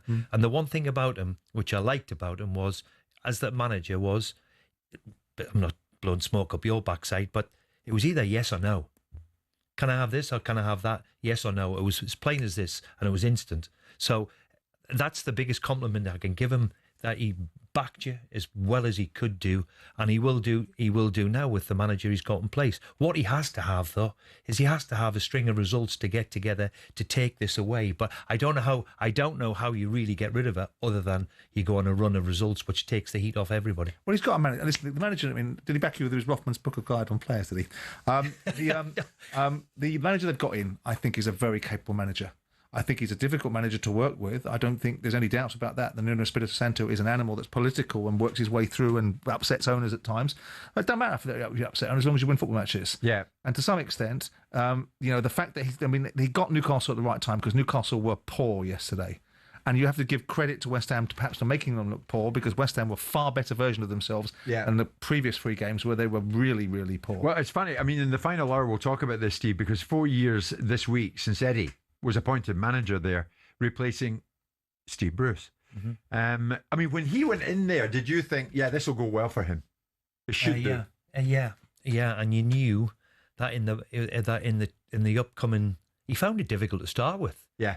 He really turned it around in January, and I think his first few signings, the goalkeeper Pope, Trippier in particular, and the big boy Dan Burn, and the centre forward Chris Wood as well, and they brought in Chris Wood, and they hit the ground running very, very, very quickly. And I've said it before many times. I recommended Eddie to the board before I left. You know, you're talking about Martin O'Neill, and would he have a conversation? I had a conversation with Amanda and her husband, and I put forward Eddie. He's a very, very talented manager, and arguably as good as English managers as we've got at the moment. But it's stalling at the moment, isn't it? He's had a little bad... But, Jim, if you're in football, you're going to have a bad month, a bad 4 or 5 weeks. No matter how... Look at Arnie Slot. If it can happen to Mr. Slot, then it can happen to anybody there. You can quite easily lose 4 or 5 on the spin. But they do have it repeatedly when they go into Europe. If you look at their first season, when he took them, after the season he took over from Steve, took them to safety, the second season they were a revelation. Yeah. They took it to Man City in a game at the beginning of the season, drew 3-3. They were great in Europe. They were unlucky to get knocked out of Europe, in the European competitions when they went through into the European level. And then the following season, when they're in the league as a result of their European escapades, they weren't that great. Now they're back in Europe again. Their league form is suffering. I don't know what that tells you. Is he trying to rotate and trying to learn from the experiences before when he's in Europe? That you he's can't lost play. bloody Isak, hasn't he? Yeah. I mean, that's a bloody loss, isn't it? Well, these are all good questions, Steve, but nonetheless, Newcastle are 13th with just 3 wins in their first 10 games, scoring 10 goals. So they've hit a bump in the road. Of that, there is no doubt. We from Eddie Howe in the final part today. And we'll also hear from Zack Parker, the boxer, who's going to join us here in studio very shortly, because he feels he was robbed against Josh Boazzi in Manchester on Saturday night. All that to come. It's 12 noon.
talkSPORT Sports Update, powered by the Nissan Van Range.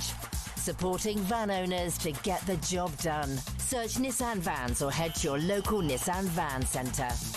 With your headlines at 2 minutes past 12, I'm Nick Ellaby. Good afternoon. We're told Gary O'Neill's looking for a Wolves contract that runs beyond the end of this season, and O'Neill is the favourite to take over, despite his sacking 11 months ago. Our reporter Ben Jacobs says the ball's in O'Neill's court if he wants to go back. So the expectation is that Sean Derry would also join him as well, but it's going to be whether or not O'Neill is somebody that Wolves feel can not only get them out of trouble, but if the parties were also to agree something longer term. Vitor Pereira was sacked with Wolves winless this season. Now Steve Bruce is siding with the Spurs players who blanked their manager. Mickey van der Ven and Jed Spence stormed straight past Thomas Frank after losing at home to Chelsea. Here's what Steve's told White and Jordan. If I've been beaten and I've played badly, the one thing I don't want to do is want to just get off, get into the dressing room and have a pop at a few. You know, that's all you want to do. You don't want to go around. How can you go around the supporters when you've played so badly, lost a derby game? Frank says he understands the players' frustration. Martin O'Neill insists he's not spoken to CelticSPORT about staying a bit longer as manager. I'm quite sure that they would have thoughts in their head about who they might want to take over. I don't know that there. I haven't discussed that with them, and that's still, seriously, Jim, that remains the position. O'Neill did admit he'd like to take Celtic into the Scottish League Cup final after beating Rangers in extra time. There's more at talksport.com. And Hearts striker Lawrence Shankland's earned a Scotland recall for the upcoming World Cup qualifiers against Greece and Denmark. Hibs forward Kieran Bowie misses out, while Falkirk's Scott Bain replaces the injured keeper Angus Gunn. talkSPORT News. Nigel Farage has given his first major speech on what reform would do on the economy, and a man's arrived in court charged over a knife attack on a train in Cambridgeshire. The news team has more at past. talkSPORT weather with QuickFit. This winter, treat yourself to the Bridgestone Turanza All-Season 6 tyres with a 20,000 tyre mileage guarantee. Book today at quickfit.com. Conditions apply. Cloudy with outbreaks of rain. That rain heaviest across the west. Sunnier spells across southeast England and northeast Scotland. Very mild and quite windy.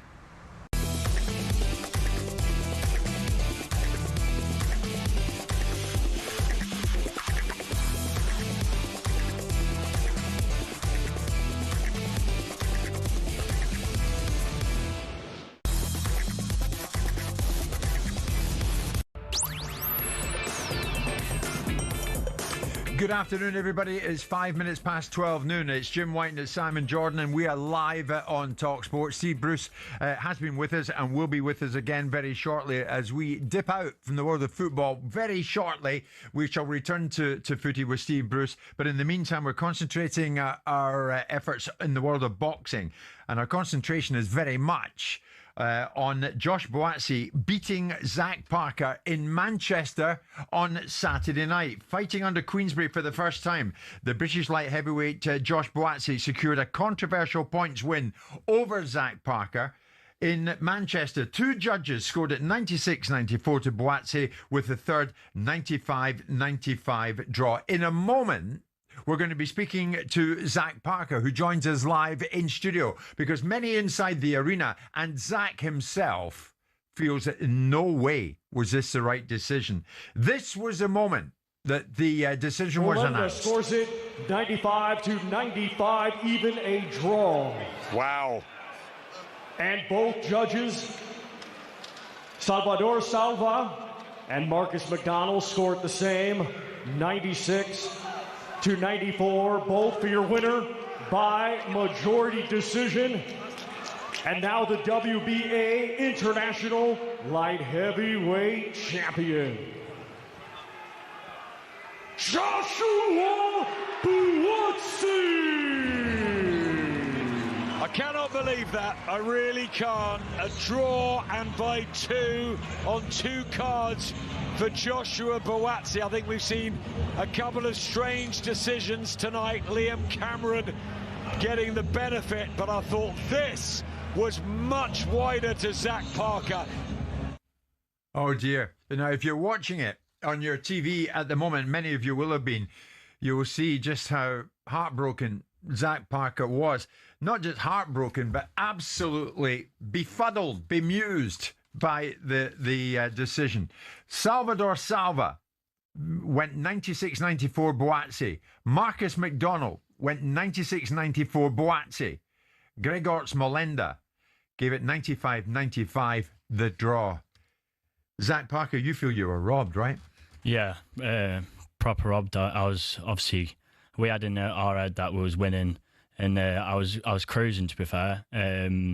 He couldn't catch me. I was quick on my feet, and obviously when I heard the draw in the first one, I was like, oh my God, I'm going to get robbed here. So yeah, and then see what happened next. So Zack, today, even this Monday lunchtime, you are adamant you won the fight. Yeah, 100%. You see like everyone online, everyone's talking about it, that I got robbed, and obviously it weren't like the prettiest of fights, but I know what I had to do. We had a game plan going in, and you could see with Josh's style is quite flat-footed. Once you'd stay in the middle with him, and what I had to do is move my feet and outbox him, and I feel like I've done that. Why do you think, Zack? I suppose in some ways it's an impossible question to answer, but I'll ask you it. Not one judge saw it in your favour. I don't know. Obviously, you have your thoughts and that. Obviously, it was his first fight with Queensberry, and I don't know really. Obviously, the judges looking at something must have been going to Specsavers or something. But yeah, I can't talk for them, can I? So yeah. Simon, I know you watched it. Yeah, I was very curious. I was curious because, I mean, he mentions that it was Josh's first fight with Queensberry. But interestingly enough, I know this is a fight that Frank Warren wanted for Zack some time ago. So Frank was always picking Zack in this fight and always felt that Zack had Josh Boazzi's number. So I think we have to be balance that against the Queensberry outcome in terms of where Josh Boazzi's career is going. There's no doubt in most people's minds, if you listen to the commentary, if you listen to Adam Smith, listen to Darren Barker, you listen to Barry Jones, and you listen to Carl Frampton, they're all former world champions that know what they're looking at. Nobody had a debate. You know, I looked at it from my little world, and I scored it 97-93. I think he won it easily. I think he was the. You think it was unanimous? Oh, undoubted. This was not a fight that I felt that Josh was making any impression in. It was a horrible fight for Josh because he likes come-to fighters, and that wasn't what Zack was giving him. It wasn't Zack's job to make it the best fight. It's like Arlie Slot saying teams losing because they're setting up or we're playing against teams that are playing a certain way. We don't like it. It's not Zack's job to make it easy for Josh Boazzi to fight the fight he wants to fight. It was incumbent upon Josh to step to, and he couldn't because he didn't allow him to. And so in that fight, there's no doubt in my mind, with all due respect to what the judges scored, unless in the same way that Carl Frampton said it, in the same way that Darren Barker said it, unless people looking at it are not looking at it the right way and everyone else is wrong, and the judges can tell us why they scored it this way, I can't see why Zack Parker didn't win that fight, besides the fact the judges didn't give it to him, and it's not right, because he did win that fight. Zack, in the last break, I left the studio and walked into you outside over in the green room there, and you're sitting with your wife and your little daughter. Yeah. And you had such big plans. Yeah. And this has now put a serious dent in your plans because you've got world title aspirations, of course. In boxing, it's like the winner stays on pretty much. If you lose, you go to the bottom of the pile. And obviously, when you want to be winning all of them, obviously, but when you're that close to a world title, it just gets ripped away from you through the judges. Like, it ain't nice. And obviously, I'm just trying to.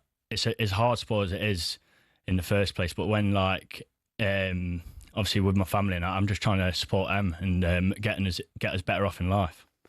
Did Boazzi say anything to you afterwards? No, we didn't really talk. He just came up, shook my hand, and obviously I didn't really stay in the ring for too long because I was fuming. Wanted to go back and air myself out like in the back. So yeah, didn't really talk to him after. I mean, the least this fella can get is a rematch. Not going to get that, I suspect. Why? Because why would Josh give him a rematch?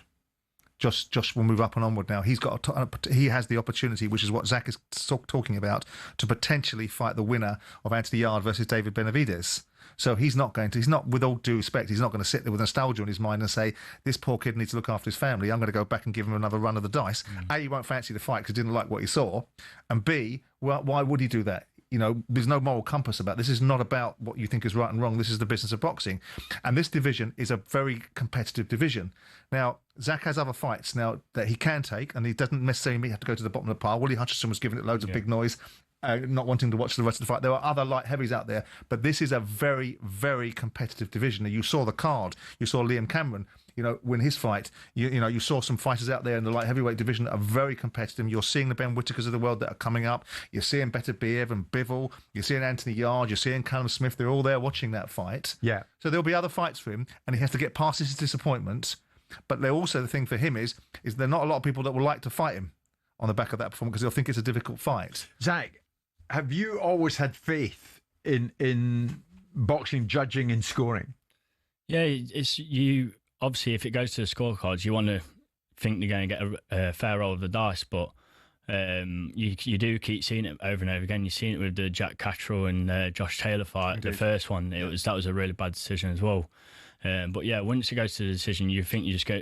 It's obviously in their hands. In their hands. Well, netball. Yeah, another one that is. Yeah. So yeah, obviously once it's in their hands, you can't do nothing about it, and hopefully you just get the fair roll of the dice. I mean, some would say, Simon, it's subjectivity, and you can't perfect that.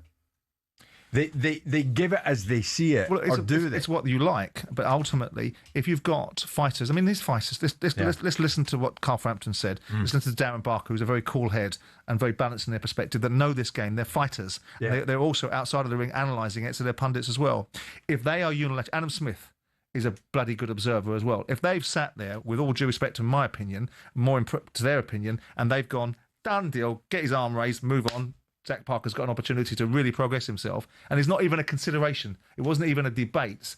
The Lyndon Arthur fight previously, there might have been a little bit of a debate. The Troy Jones fight with Liam Cameron, there might have been a debate. In this one, there was no debate in the minds of... So what does this poor lad do now, though? Suck it up and get on? I think we're going to put an appeal in. I think they'll put an appeal in. We're on about putting an appeal into the WBA to have a look at it, but you've seen other times when never really goes anywhere with these appeals. That's why we're talking about on air. Just we don't want to get brushed under the carpet, because like next week there'll be another show. What we're talking about, and this will be long gone then. So yeah, that's why I'm trying to get my name out there now and get it talked about. You know we won't let this drop, Zach. We're trying to get in touch with Frank Warren at the moment. And of course, you're with him. Yeah. Frank wasn't there. It was George that was there, wasn't it? George. And Boatsy was fighting under Queensbury for the first time. Frank's going to talk about it on Tuesday and say what he thought about it. So is he? Okay. From what I've heard, and saying that I won the fight, but we'll have to see. I mean, it does seem, Simon, that this happens not on a regular basis, but a semi-regular basis. And the fighter who doesn't get the nod, in this case, Zach, is the victim. And this fella clearly, from what you're saying, I would take you're taking it's an injustice as well as anybody else. It's an injustice. It's an injustice. It's an injustice. But it was an injustice, with due respect to Zach. I mean, Jack Catterall should have been a 4-belt world champion, and he'd gone, never going to get it back, gone. And you look at Nick Ball, won that first fight and against Ray, whatever his name is. Not Ray Vargas was the second fight, wasn't it? It was Ray Vargas. Ray Ford was the second fight against Ray Vargas. He won that fight. You've seen. With due respect to Bradley Skeet, that's one I go on with Hamza Shearers all the time. Hamza Shearers hit Bradley Skeet when he was on the floor. And then goes and knocks him out, and Hamza goes on because he's the young and up-and-coming fighter. I don't think it's because Josh Boatsy's just signed for Queensbury, but Josh has got away with one here. And he will know he's got away with one, because it wasn't, and it's a double-ended sword. Because not only has he got away with one, his performance wasn't very good off the back of a loss to Callum Smith. So all of that plays into the narrative. Yeah, I mean, you're live with us this lunchtime, Zach, and we're not being unnecessarily hard on Josh Boatsy, but if Josh is listening, if one of the 3 judges is listening, or all 3, what do you want to say? Yeah, obviously. Well, everything's in the past now. Obviously, all I got to do is look forward to the future.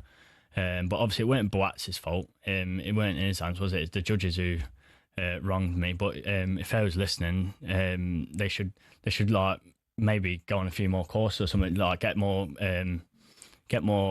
thingy about it. So yeah, I can't really. There needs to be more transparency. Yeah, transparency. I think these fighters. A lot of people say they should do interviews after, like other refs do in different sports. But there should be clarity around it. I think that they should be accountable. See what they were seeing in the fight. Maybe they were seeing something else. That's why we talk about transparency in football, don't we? We talk about the objectivity and the reality of taking away subjectivity from it. Yeah. Why should these guys that do a sport which supersedes the physical risk and the nobility of boxing is way beyond football.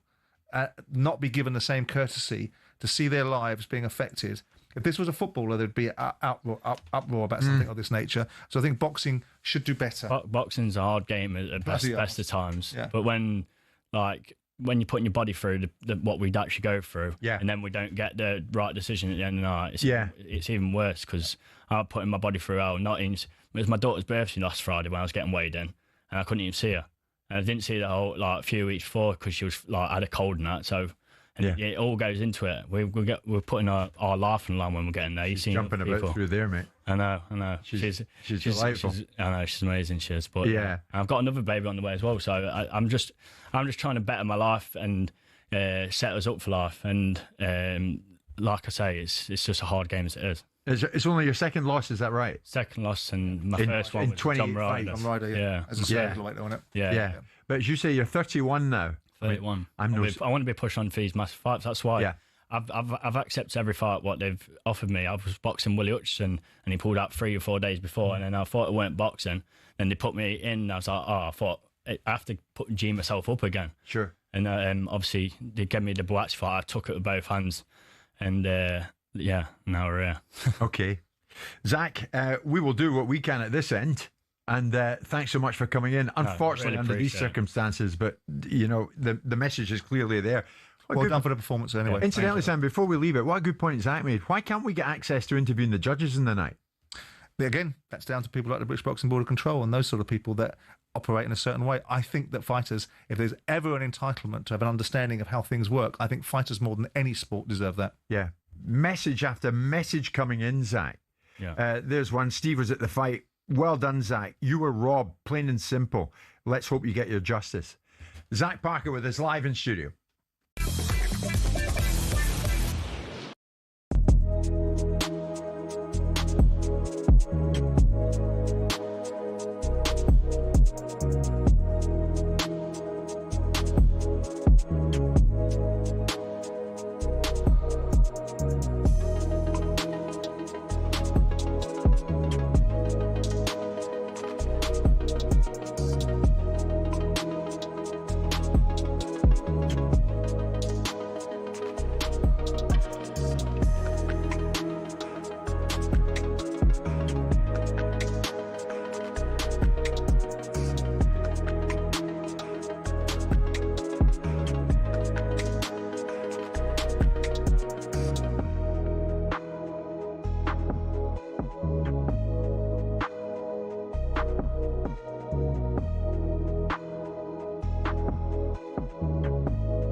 We're with you live in talkSPORT, courtesy of Selco. It's where the trade goes. Message after message after message coming into us this lunchtime.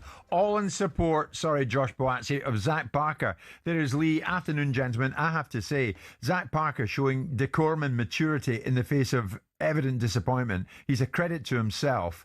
Let's not dress this up in any other way. He was totally robbed on Saturday night. You're going to address this, aren't you, on Top Boxing? Yeah, we'll do it. I mean, we're going to talk about the light heavyweight division as a match. Of course, Paul Smith will be on the show. Yeah. And obviously Spencer will be on the show. And they'll lean into it because there's no doubt, I suspect in Paul's mind, and certainly in Spencer's mind, because I spoke about it, that there's no doubt that Zack Parker, in everybody's mind, besides seemingly those the ones that count, yes, that he won. It'll be interesting to see what George is going to tell Frank, George Warren's going to tell Frank, and what they're going to do about it, and what can be done about it. Yeah. But most importantly for Zack, what can he do next? Because I don't think he gets a rematch against Boazzi. Yeah. Who can he fight next, and how can it get him back as quickly as he wants to get back to the table where the belts are available for him to fight for? See Bruce back in studio. No doubt about the outcome, Steve, at Turf Moor. You were there, were you not? Yeah, I was there watching Burnley, it, Arsenal. and they were very, very impressive, I have to say. It's a long time since I've seen Arsenal live. Yeah. And they're the real deal. I mean, in the afternoon at Burnley, where it wasn't great conditions, it was a bit blustery and a bit cold, and you would think, but they were terrific. And defensively, they are magnificent, I have to say. As a whole team, not just the two centre-backs get loaded with it, which they're rated to. The goalkeeper's very decent. Two full-backs are very, very good. I have to say, Declan Rice in the middle of the pitch was terrific. I mean, they were in complete control the first half. Burnley made a fist of it in the second half, came after them a little bit, went higher up the pitch to press them a little bit higher up the pitch, but ultimately they're a very, very good side. In this very studio, but a couple of years back, Graham Souness said, Declan Rice, I'm not sure, as a midfielder, he's more of a defender to me. When you look at Declan, is he more or less a complete midfielder? Well, I think freeing him up has helped Arsenal. I mean, now they've got the defensive midfield player, and they've let Declan get forward rather than be the defensive one. And I think he's threat going forward because he's a wonderful striker of the ball. And he scored a header at the weekend by arriving in the box. He set-piece deliveries as well. There's another one. Do you know Arsenal have scored 38 goals since the start of last season from set pieces? Yeah. And you can understand why as well, because they have two centre-halves in particular who want to make contact with the ball. They want to head it. And it's a bit of a dying art at the moment, really, because heading the ball is all this debate about. So the academies don't practice it like maybe what we used to do, because there's going to be so much of it. But certainly Arsenal, with the delivery of Declan Rice and Xhaka on the other side, every time they get a corner now, it's a real problem for any opposition. It's an incredible run they're having. Unbeaten in their past 12 games in all competition. Now 7 consecutive clean sheets. Arsenal have allowed just one shot on target in their last 4 Premier League games. No wonder Arteta goes on about their mentality. Well, I think, again, the spirit is an action at the end after a corner from Declan that Ethan doesn't win the duel there, and you see 10 players sprinting 80 meters. I mean, we play with that desire, with that focus, with that discipline. We'll win a lot of games. I mean, Steve, is there less appreciation for a team that defends their way to the title? Oh, no, you've got to have it. You have to have it. You have to have a strong defence, that's for sure. Because, you can talk about all your attacking instincts, and yes, you've got to win games but if you haven't got a goalkeeper and 2 centre-backs, in my opinion, a midfield player, so right down the spine of you, they are a very good side. And Gyökeres, he came off at half-time, and they lacked that physical presence which he gave them. He is not going to be your Messi or Ronaldo or that sort of type for 70 million quid or whatever he is, but he gives it everything he's got. He's genuine and honest and works hard, and you can see why he scores the goals as well. I don't think he's going to be one of these prolific ones, but certainly as a focal point in your team, he is a proper centre forward. Do you think Arsenal lose it from here on in, Simon? I know we're only into November, I know, and I get all that. Before anyone jumps down my throat. 6-point gap between them and City in second. Well, they've all got to play one another, so those games can take care of themselves. I think it's difficult to suggest that anyone that finishes in front of Arsenal is going to win the league. That's stating the bleeding obvious.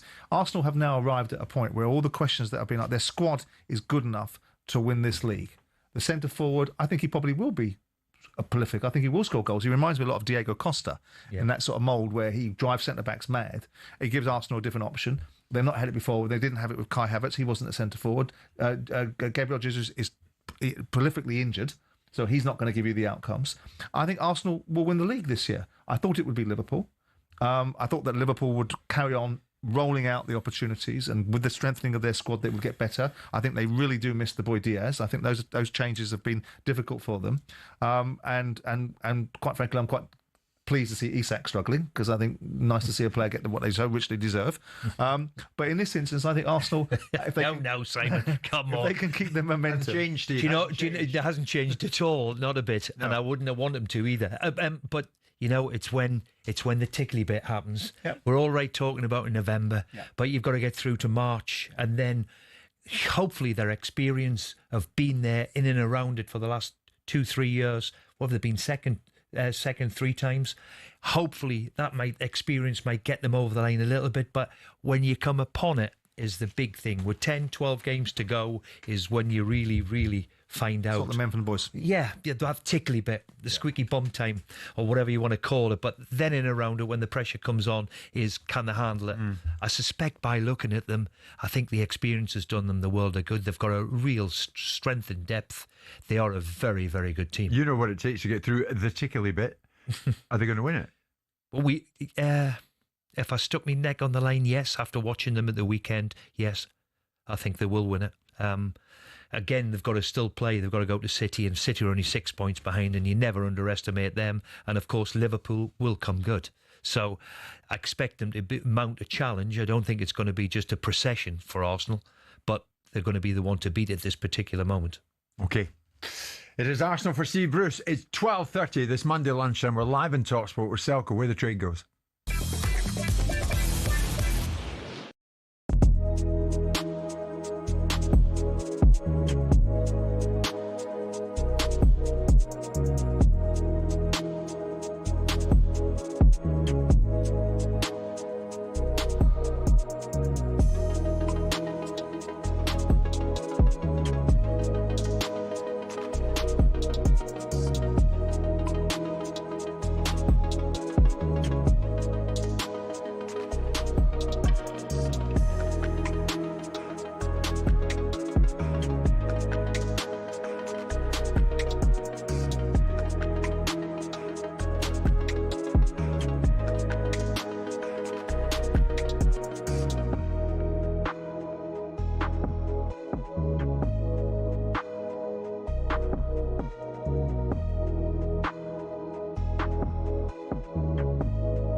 Gary O'Neill's being considered for a shock return to Wolves despite his sacking 11 months ago. Former Wolves keeper Matt Murray would like to see Robbie Keane in charge, and here's why. The Wolves fans love him. Yeah. He's got that love for the club. He's did really well with Maccabi Tel Aviv. If you actually look at his record in Europe, he's done so well. He's done really well with Ferencváros. He's got a clear way of playing. Vitor Pereira was sacked with Wolves winless this season. Meanwhile, we're hearing Southampton's players and staff would welcome Russell Martin back. Will Still was let go last night after a third straight defeat left the club one place above the Championship's relegation places. Our chief football correspondent Alex Crook says the problem at Saints is the hierarchy. They've had 6 managers, either interim or permanent, they've hired since they got rid of Ralph Hasenhüttl, who you remember made Southampton a very stable Premier League club. Only one of them has won more than 2 league games, and that was Russell Martin. Now, Pep Guardiola has had a bit of a go at referee Anthony Taylor after City's 3-1 win over Bournemouth. Tyler Adams' goal was allowed to stand as David Brooks tangled with Donnarumma. Pep called it an unbelievable goal for the official. City are back in second, but Sunderland could move above them with a win over Everton, and that's live on talkSPORT tonight.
It is now Monday lunchtime. It's Jim White, Simon Jordan and Steve Bruce, and we are live on talkSPORT, coming to you live, of course, on your TV as well, even Prime Video, wherever you want to watch us. You can watch us live, of course, as well.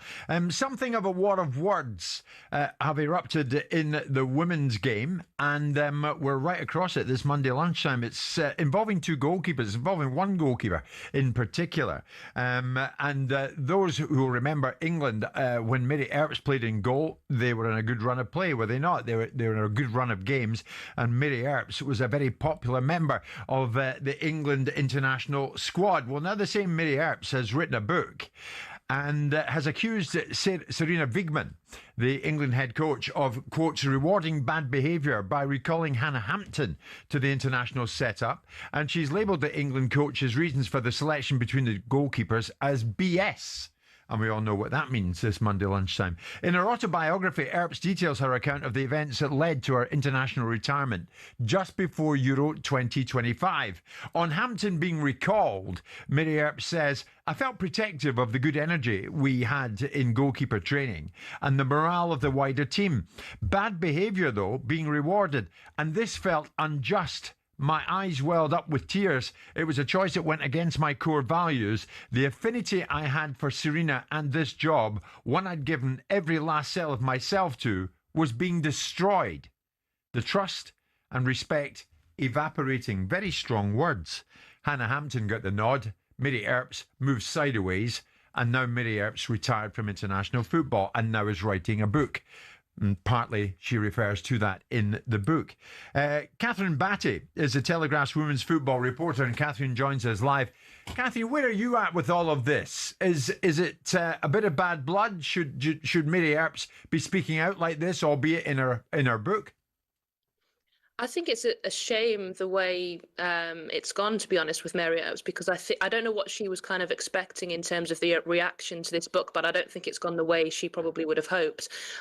You talk about a war of words. I mean, it's a very one-sided war of words, because Hannah Hampton, when she has kind of reluctantly spoken about Mary Earps, it's all been very positive. I think she's perhaps been advised potentially a bit better than what Mary Earps has been. And I just find it a little bit contradictory, I think, everything that we've seen so far. She talks about bad behaviour being rewarded. Well, Hannah Hampton spent three camps out of the England team. Whatever Mary Epps is alluding to in terms of what went on during the Euros in 2022 and whatever Hannah Hampton did, importantly, she doesn't really give examples, so it's quite difficult to kind of, understand how bad it might have been without that. So I don't think she helps herself in that respect. But Hannah Hampton was, taken out of the team, and then she was brought back. So I don't really understand how it can be bad behaviour being rewarded, because she served whatever punishment or whatever Serena thought was necessary by being taken out of the team, facing a lot of scrutiny. And then clearly, Serena's felt she's been ready to come back. She's got over whatever it was that went on, has come back into the team and deserves a second chance. And I just think Mary Epps maybe expected things to go differently, and perhaps potentially people to view things differently than what they have done. Yeah, I mean, the same Hannah Hampton kept a clean sheet, I noticed, in the WSL for Chelsea at the weekend. Interestingly, Catherine, you'll be aware of this. Let's have a listen. Her manager, Sonia Bombastor, post-match, hit out at Mary Earps. Yeah, for me, Hannah is fine. Never easy when someone makes comments like this about yourself as a person. I think you need to show more respect, because for me, the values are important. I think, on Mary Earps' comments, I think, you need to show respect to your teammate, you need to show respect to your manager, and just to give that many level of details, I think that's not something, I would like to have if I was, or I would like to do if I was her. But now I think the most important thing is just to say who Hannah is. I think she's a great goalkeeper. I already said that she's the best goalkeeper in the world, but also as a person, I think from when I joined Chelsea, I'm really pleased with who Hannah is, and I told her already she should be proud of who she is. Catherine, Simon's with me. I'll get him to chime in a second, but do you see this as a lack of respect on Mary Earps' part, or is it more the fact that Mary Earps is trying to sell books? I think it's potentially a little bit of both, because I don't think she's been very respectful towards Hannah Hampton. I think she has been now in the last few days, potentially an attempt to backtrack. Maybe me being cynical here, but I think she's been complimentary of her now in the last few days since the extracts have come out by saying she's a great goalkeeper. Whereas, from what we'd read previously, we hadn't really seen her pay compliment towards Hannah Hampton at all. And also, I think, the timing of the book coming out so close to the Euros, I think is potentially an attempt to cash in. Again, that might just be me being cynical, but that would be my viewing of it. Simon, the man to your left, actually, Steve Bruce will probably tell us himself.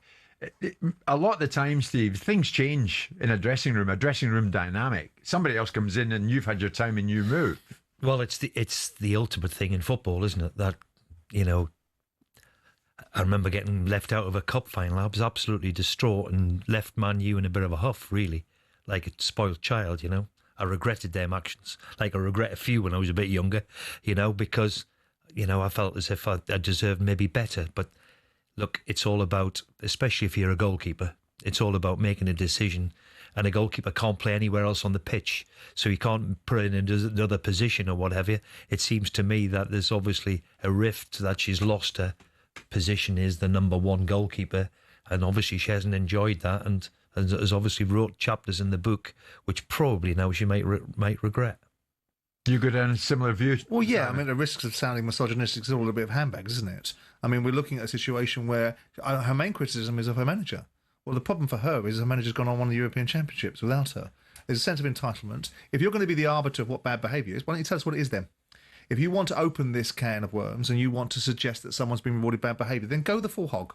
Tell us what it is that you think the bad behaviour was, because you didn't, because you probably don't want to, because there's probably some consequences in there that you might have to row back from, and rather than you can allude to it. It's very easy to allude to bad behaviour rather than referring to it. And her criticism is of the England manager, of Weghorst, because ultimately she can have whatever issue she wants with a colleague. But she's basically suggesting that the decision that was made in bad faith, was rewarding bad behaviour. Right, okay, so I would think that the judge of that, the arbiter of what is bad behaviour, is the manager. I would think that's the reference point, rather than someone that's the affected personnel that gave a sense of entitlement prior to the Euros because didn't want to be part of the setup. So I think you take this with a pinch of salt, and I think it's probably blown back on her. I don't know why she thinks it wouldn't, because if they had lost the European Championships and they hadn't been successful, then she might have had some grounds of tragedy for her in her little argument, in her little world. And she has lots to say about lots of things. She had lots of things to say about Mason Greenwood once upon a time, and situations surrounding Man United and situations surrounding that circumstance. So she has lots to say for herself. So she's got a blowback for saying something, because if you're going to say somebody's bad behaviour, then tell people what it is, rather than allude to it. Catherine, I gather that Mary Earps will speak to Leanne Sanderson tonight, live in talkSPORT, 7 o'clock. You have to wonder if she'll roll back in any way on some of the comments. Difficult to now that they're in the book. Well, yeah, and the thing is, we saw obviously Mary Earps come out at the weekend and say she put a few things on Instagram and said that people were taking things out of context and that you have to read the whole book. But when you serialise a book, people are going to focus on what is out there. So again, I'm not really sure what she was expecting from that. I imagine she might attempt to, put some fires out, but I think the damage is done now, and I actually don't know kind of what doing more interviews helps, but I'm really interested to see what she's going to say later on and to see kind of how much she does ride back. But I actually think if you're going to come out and say something, you might as well stick by it. And I don't think actually riding back helps her, because I think it just looks like she's trying to do damage control. Okay. Catherine Batty, Telegraph's women's football reporter, thank you so much. It's tricky when it goes into book form, isn't it? Because and it's not the first time we've seen this, Steve, is it? Well, I think it's what Simon's just said and alluded to it. Like, if you're gonna make this accusation, then you've got to say it what it is. What is the bad behaviour and who was misbehaving? And maybe you might sell more books that way too. But it sounds to me as though she's obviously been bitterly upset of the manager picking some other goalkeeper in her place. She can blame the ghostwriter. Maybe she didn't write it herself. Oh, right. Okay. Just saying. Not everyone writes their books. All right. Simon, thank you very much for that. We're coming up to 1:45 in the company of Steve Bruce, heading to 1 o'clock this Monday lunchtime. Stay with us.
Under a week to go until the lines close for your chance to win up to £100,000. 100 grand completely tax-free.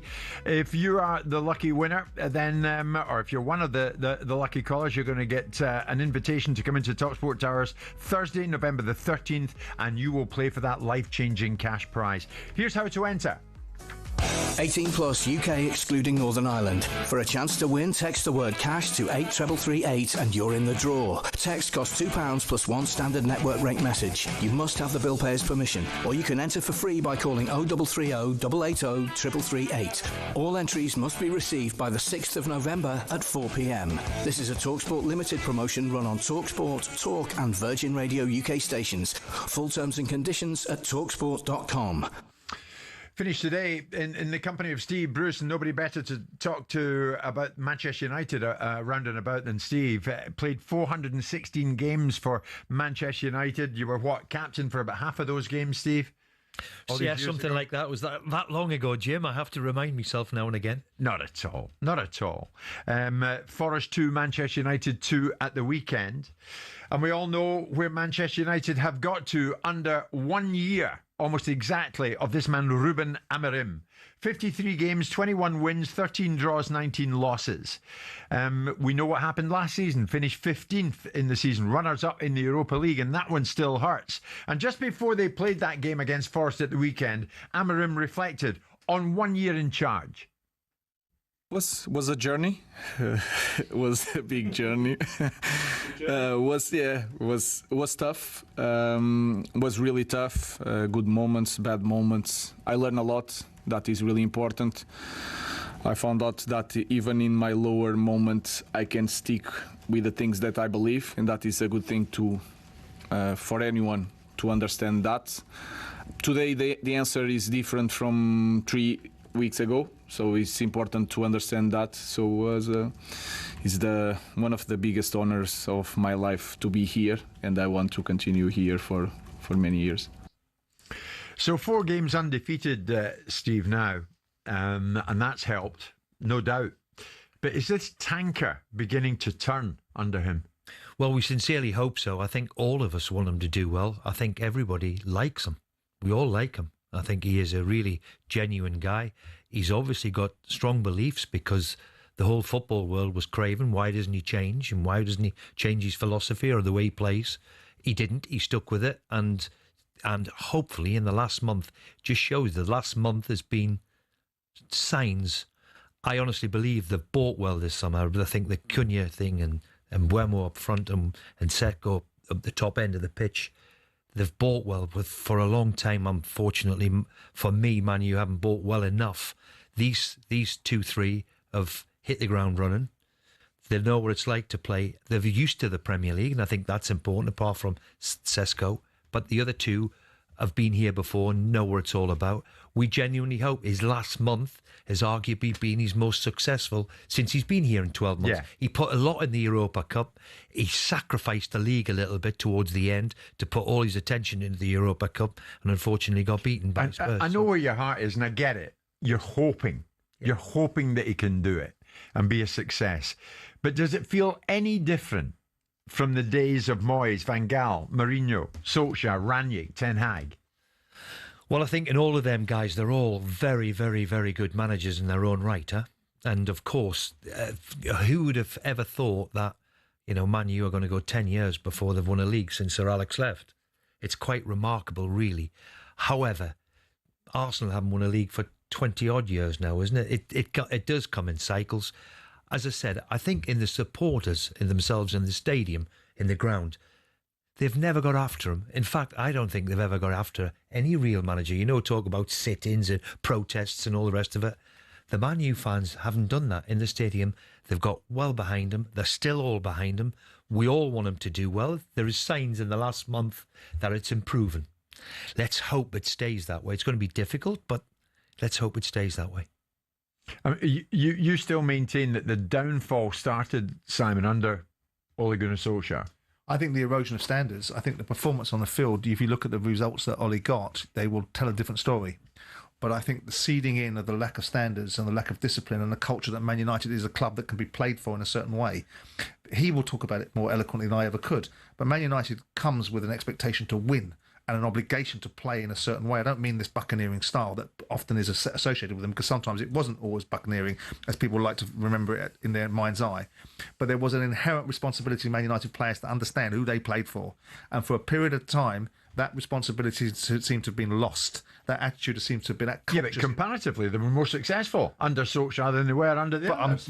That's fine. That argument in terms of statistics at the beginning of the conversation, not the end of it. I believe that period in time, with the attitude and outlook and the laissez-faire sort of mentality that Ollie seemed to exhibit, I don't know him personally, so I can only speak from the outside and looking at it. My view is I think it was a bad appointment in the first instance. I don't think it seeded Man United in the right direction.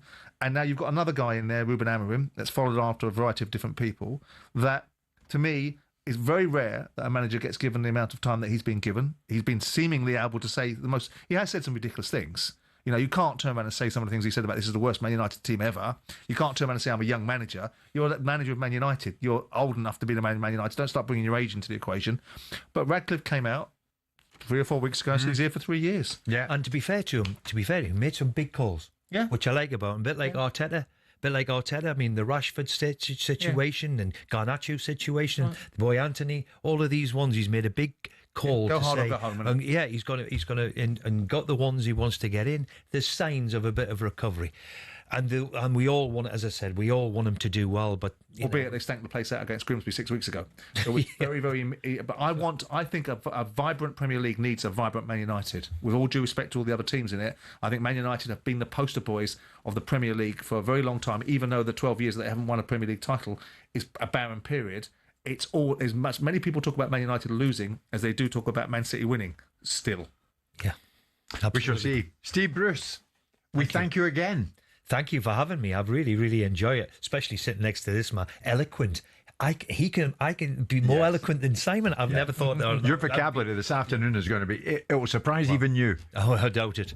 Simon, good to have you back. See you tomorrow at 10. In the meantime, thanks to everybody for tuning in and listening this morning. We're coming up to 1 o'clock this Monday lunchtime.